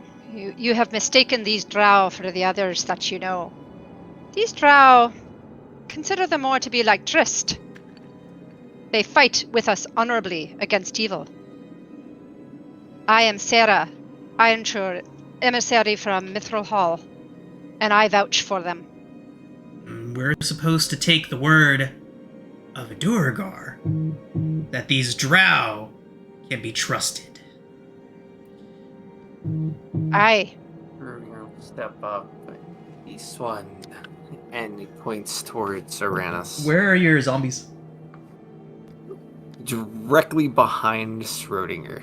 They look up towards you. Fresh as they could possibly be. I like these drow a lot better. Thank you. Okay, freshly Okay. erased just a day ago. But these two drows, specifically the white hair, short one. The short one. I like Arandis is the short one. Right. He did lose a couple ages. He did, didn't he? Oh yeah, did that ever wear off? No, No. it does No. not wear off. So, this one, he's very wise and is able to give aid to those who needed it. Him being a drow, even though he's a drow, he has given us all the proper aid to making it this far. He made it past the likes of the Demogorgon himself. Surely there's some miracles in which he would be able to perform. To be able to give proof that he is not like the other drows that you are used to. Yes. My goddess Celestri is very generous. If there's anything we can do to help you, I'd be more than glad to Sarah render will my step forward and says, "Yes, the goddess illustration. We are devout followers of her, and definitely not the queen of spiders." Yes. Under my breath. Celestri. Eel tree? Whatever. Just say Dark Maiden.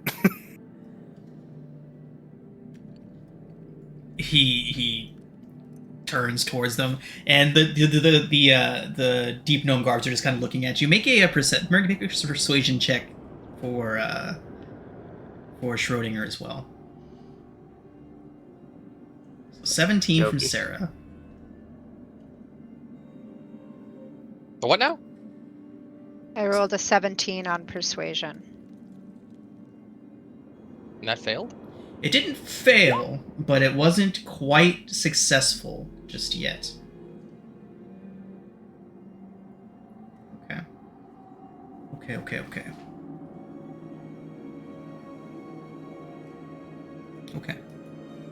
So, Topsy and Turvy, after all of this, they say, "You see, we mean no harm.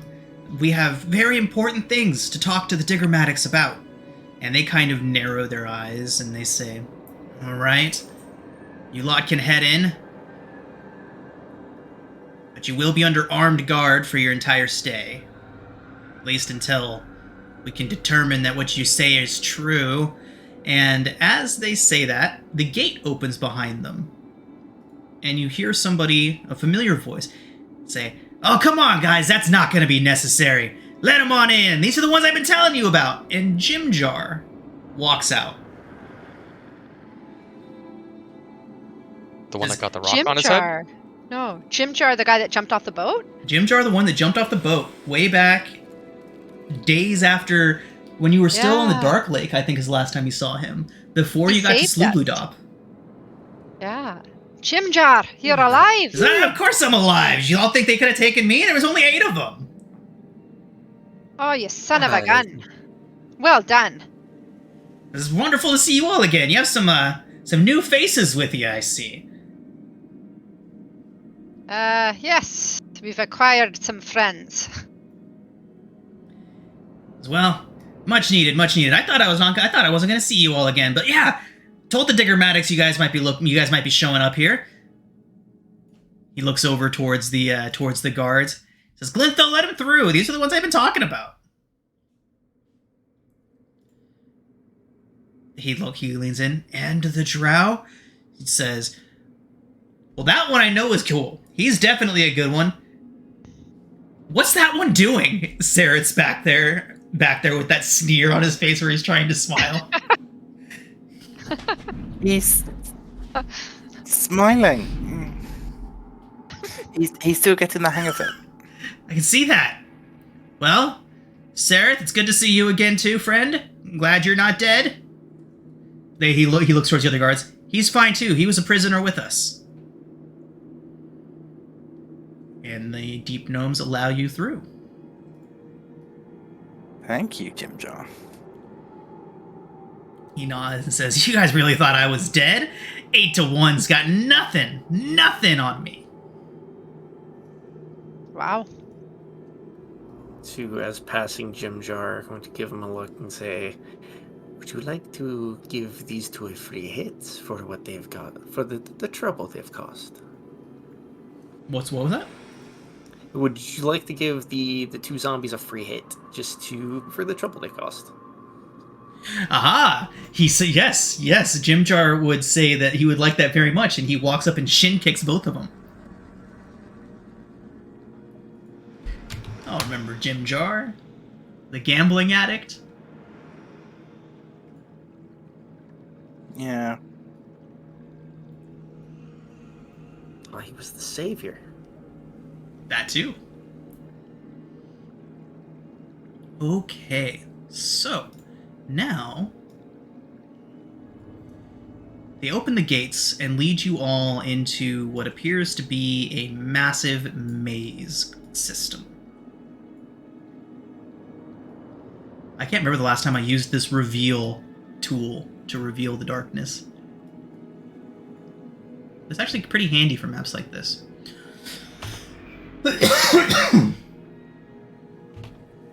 Okay. So, they lead you into the maze. Jim Jar at the head. And he, as soon as he opens his door, he uses this little mechanism to the left of the door to head up onto a landing. Open a door that leads up some stone stairs and up onto a landing. You can see that the door was invisible up until a moment or two ago, and Jim Jar was able to reveal it and then lead you all up onto this walkway over here. As you all head through, he describes this maze to you. This is a twisting and turning path with 10-foot high walls that are studded with nails with the pointy ends sticking in. You can tell that this is a very defensive structure, right? Like, this entire pathway leading through here, like all of this, is just a giant maze. You all are walking along these upper portions here.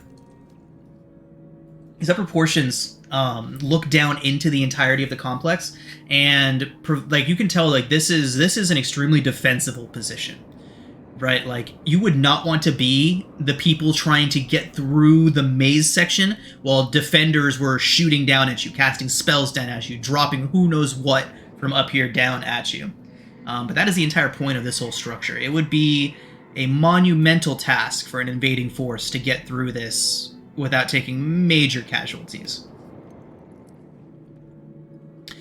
Jim Jar would explain to you all that this used to be a grand welcome plaza up until 5 or 6 years ago when the Drow invaded, and it became obvious that defense was going to be far more important in the future. So they took this welcome plaza and turned it into an unwelcome plaza. I share a awkward look with Sarah when he mentions Drow invasion. Sarah kind of shrugs and says, "I wasn't there."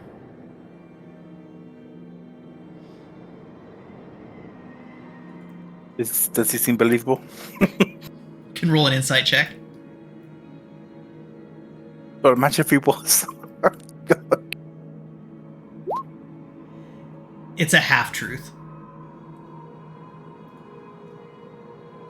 Yeah, you can tell he's not entirely truthful, but with a 23, you can tell that there was some truth in what he said. Okay, that's kind of reassuring. Jeez, allergies are kicking my ass this past week. Okay. All right. So they lead you through this maze, and before long, you have made your way to the other side of it, and then you see that carriage that was pulled through before you all come out right on this side, and it will begin to follow you all in. The oversized insects pulling it, seeming as confused as ever, as Jim Jar leads you through and into what he affectionately calls the Gauntlet. You can see in these two towers, here and here, there is several deep gnomes inside of them with arrows kind of looking out. They see you all passing through. You can see them giving some, like, dirty looks and some side eyes to Sereth and Aranis as you pass through, but Jimjar waves at him and smiles at him, and they don't intervene at all until you all make your way into the next room. Another set of massive, mithril inlaid, heavy stone and steel doors open right here and lead you all into a place that Jimjar affectionately refers to as the Gauntlet. The Gauntlet is a long passageway right here.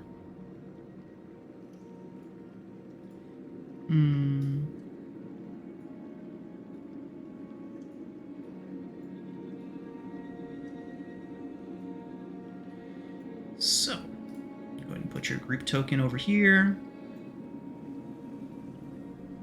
The Gauntlet is Blingdenstone's last line of defense at the entrance here. Two stone towers that you just passed by are guarded, and Jimjar would inform you that they are guarded 24/7, and they lead into this tunnel. The ceilings are 30 feet high, and embedded in the wall every 10 feet, in a circle, in like an arch, from the ground up and around the ceiling and down to the other side, every 10 feet is a ring of gems. Who's proficient in Arcana? I am. Fantastic. Gresh, you would recognize that as spell storing gems. As you're walking past, Jimjar would explain that each of those gems contains a shatter spell or some other form of destructive magic. Speaking the proper command word, a deep gnome stationed to guard this place could detonate every single one of them at once, essentially collapsing this tunnel and killing everything inside of it. So it's very effective. At least they assume it is. They've never been able to test it, but that is the theory. There must be some other way out of this Blingdenstone, then. He says that there are. There are side tunnels and side and small entrances scattered throughout the caves. They're few and far between, and they are all hidden, and they are all secret. Are they all also trapped, just like this one? Many of them are. Some of them aren't. The ones that the young ones and any vulnerable people would use in the case of another invasion are not trapped, just in case. But a lot of them are.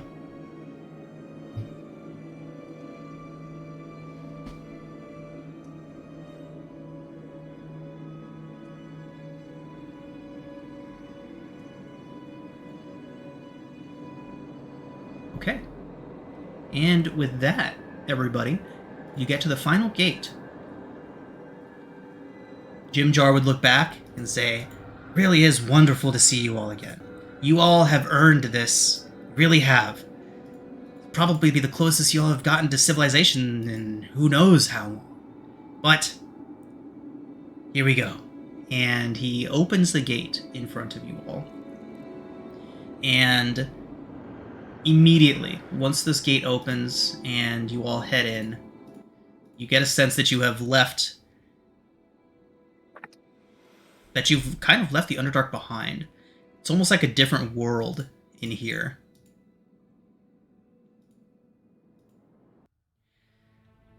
These aren't like the sinister drow caverns or the harsh bare stone that you saw in Gracklestug. This is a subterranean land of warm colors, welcoming smells. The deep gnomes you see going about their business kind of glance up at you with suspicion, but instinctively understand, seeing you with other deep gnomes, that you're no threat. Jimjar looks around, abandons his... Well, a couple of the guards that were nearby kind of look over towards you. They look towards Jimjar and Topsy and Turvy. And when he first looked at you, he had this severe frown on his face. But as soon as he sees that you all are being escorted by deep gnomes, the severe frown passes. He gives you all a deep nod as he gestures in and says, "Welcome to Blingdenstone, travelers."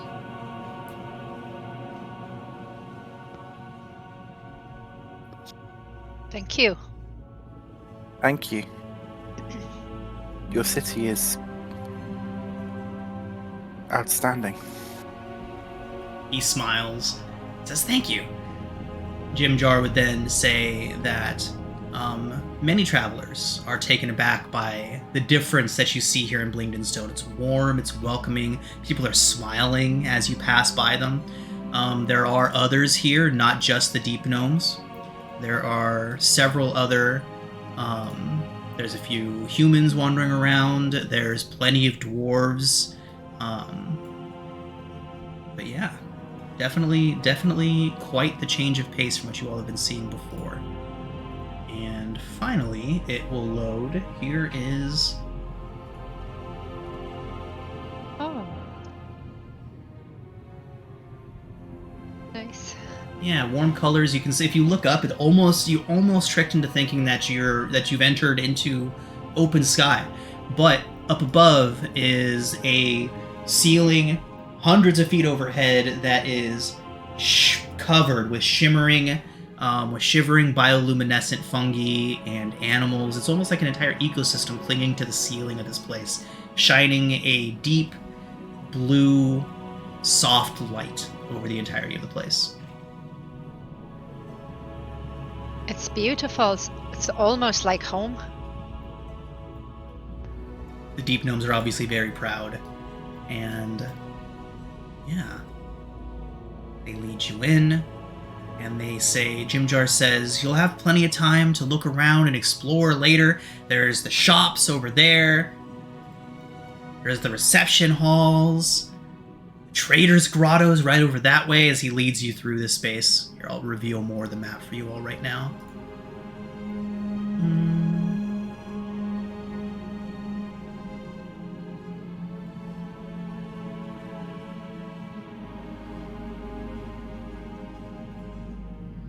All of this.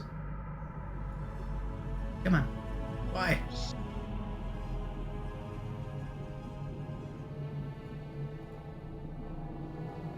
There we go.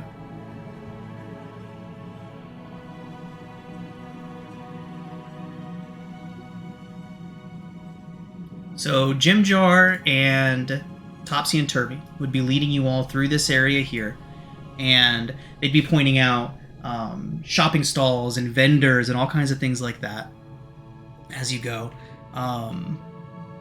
There's taverns. This is basically like a thriving surface city, like you would see up above, except down here underground. You see traders moving about, and all kinds of other stuff like that. Oh, I can't wait to have a regular meal. I'm sure the food here is very good. Topsy and Turvy would say that it is, and then Jim Jar would also put in that they have several eateries and establishments. And then he kind of grows a little bit sad and he says, well, we did have several eateries and establishments. There might be a couple left now. Topsy and Turvy would kind of agree and say it'll take a while before it gets back to what it was, but they're working on it. And he then says that he's sure that the Diggermatics will have some ideas of how you might be able to help them out. Sure, we'll help in any way that we can. Should we visit them first or find a place for lodging?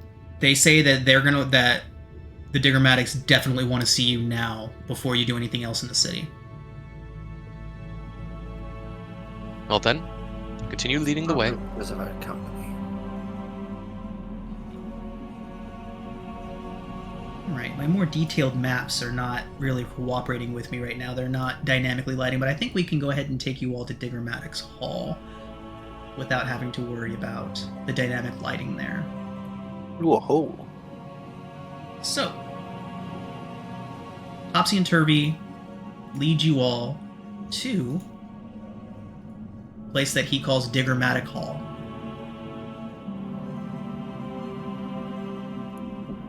The Foaming Mug Inn Tavern. That is misnumbered. 1 second.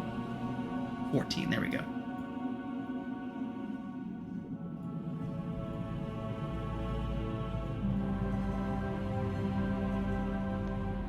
Just a quick look at it.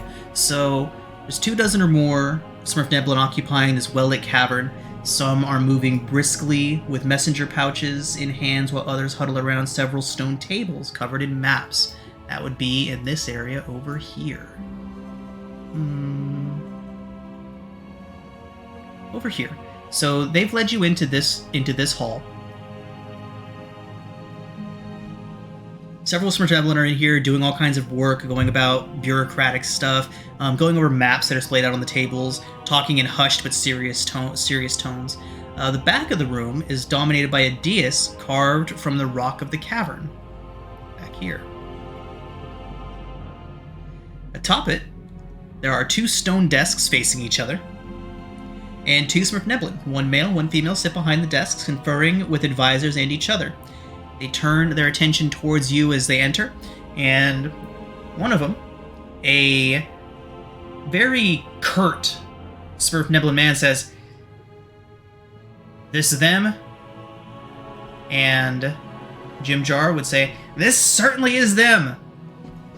And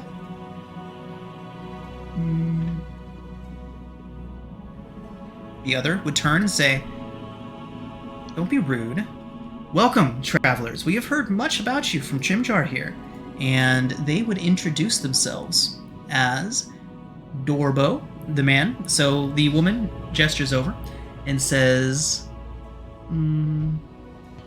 "This is Dorbo, my husband, and my name is Cinny. Welcome. We have heard so much about you all. I'm sure you're very, very tired, but there's a few things that we need to discuss with you before you can head out into the city and hopefully be on your way relatively quickly. So, what do you know of these demons? We've been hearing more and more reports about them. Our scouts have been seeing more sightings of the fiends, and strange things are happening here in the city. What can you tell us?" They are coming from the abyss. All of them. Portals? You've seen portals? No portals, but had our run-in with our fair share of demons on our way here. And we've also came to knowing that there were multiple entranceways from multiple different types of demons. The Dordagar king, he was being controlled by a succubus, and while all of Sludoboop was destroyed by the Demogorgon. We also encountered Zagotmoy. I do believe that was her name. So it's true then. There are multiple of these high-ranking fiends here. And Sandy would turn towards him. "Demon princes, dear. Let's not trivialize the seriousness of the situation." She turns towards you. "There are more than one demon prince in the Underdark. You've confirmed this." Yes. Yes. And it cannot be overlooked that Succubi answer to the demon prince Grazit, bringing it to to 3. I mean, So you see the map out in front of them. It's a pretty detailed map of the Underdark from what you can see. They're looking at it and they say, "So we have." They put one marker on Slubludop. Demogorgon sighted here. They take another marker and they put it on Gracklestug. Brazd here. What else? Zagotmoy at the Neverlight Grove. They look very, very serious as they put another marker there. Oh, there also seems to be, whilst we were at the Neverlight Grove, we interrupted on a rather perverse and disgusting aberration of a wedding between what we deduced was Zagotmoy and, forgive my pronunciation, Arumakos. Arumaikos, yes. That's The the one. world- Yes. The world shroom. And Senny looks toward him. You know he doesn't like it when you refer to him that way. Use his name.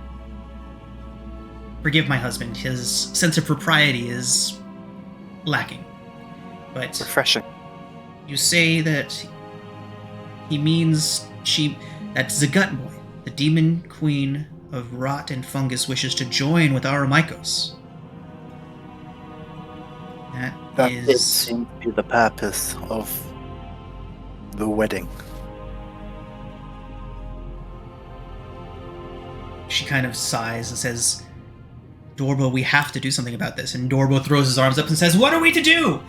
We have our hands full for the next 4 generations with rebuilding this damn place. And he kind of narrows his eyes towards Uranus and Sareth. After what your people did to it. Yes. Bad drow. Sareth Fucking drow. does his sneer again. Dorbo is like, ah! He's trying to smile. I swear. It's a work in progress. Sadie kind of hops down and walks up, and she has her arms like crossed under, and she walks right up to Sareth and looks up at him. He like towers over her. She says, Jimjar tells me that this one never had an evil bone in his body, and she gestures towards Uranus. He trusted through and through. Said you had some work to go still.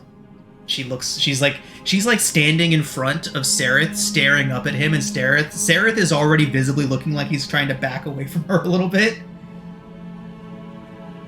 Says, I really hope that they're right about you. It is true that my friend Sareth here is at the start of a long journey of introspection and reflection. That's the same thing. But both of them, yes. Sareth does his fake smile again, and Senny looks up at him and gives him a very real smile, and for a brief second, Sareth actually looks like he might really be smiling. And then it kind of fades away. Senny gives him a nod and goes back to the table.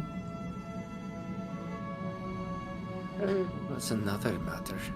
It's something we found on our way here. We came across the slime, who says he felt a pull to coming from within the city. Dorbo would take a deep breath and to that. Dorbo would take a deep breath and nod and say, yes. You said... Never mind. Yes, oozes have been congregating here. It's quite odd. And Senny says, it's not odd, Dorbo.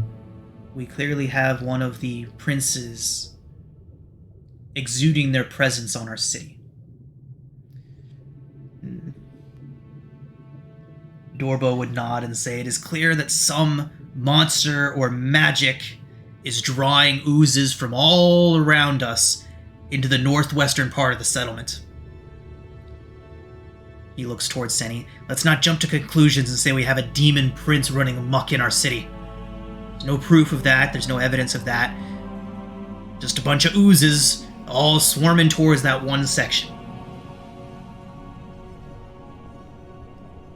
Senny looks towards you all. She says, well, we are truly sorry to be dumping so much of our issues on your plate. I'm very sure that you wish to be on your way as soon as you can. How can we help? Well, sorry. Looking for logic, and possibly any way to help the city as we can. But a long-term goal of ours would be to make our way back to the surface. So they kind of look at each other, and you can see them kind of having like a little bit of a, not telepathic, but a wordless conversation with one another. And Can they I- say, "Good." Can I insight them?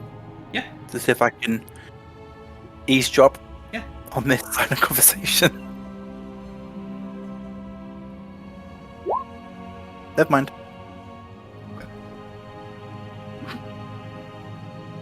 So they look around towards you and they say, "Our routes, our maps, are a secret of our people.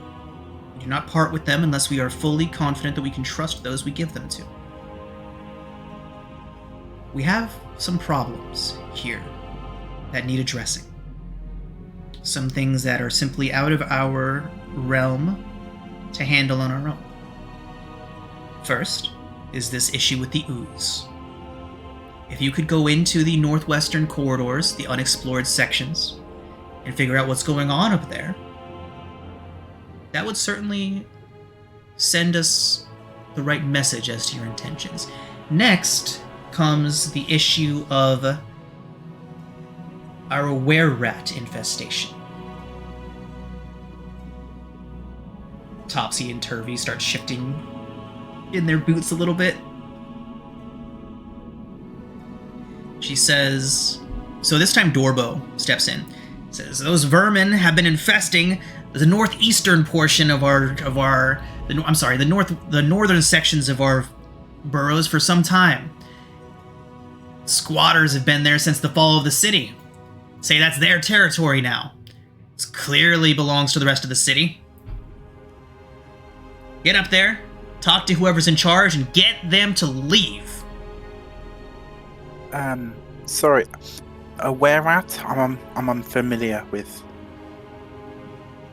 such a creature. Well, you're familiar with were-creatures, right? I think Never so. had a And you're familiar with particular rats. Creatures who have been cast out of no choice of their own. run-in. So is it people who turn into rats? Are they like big rats?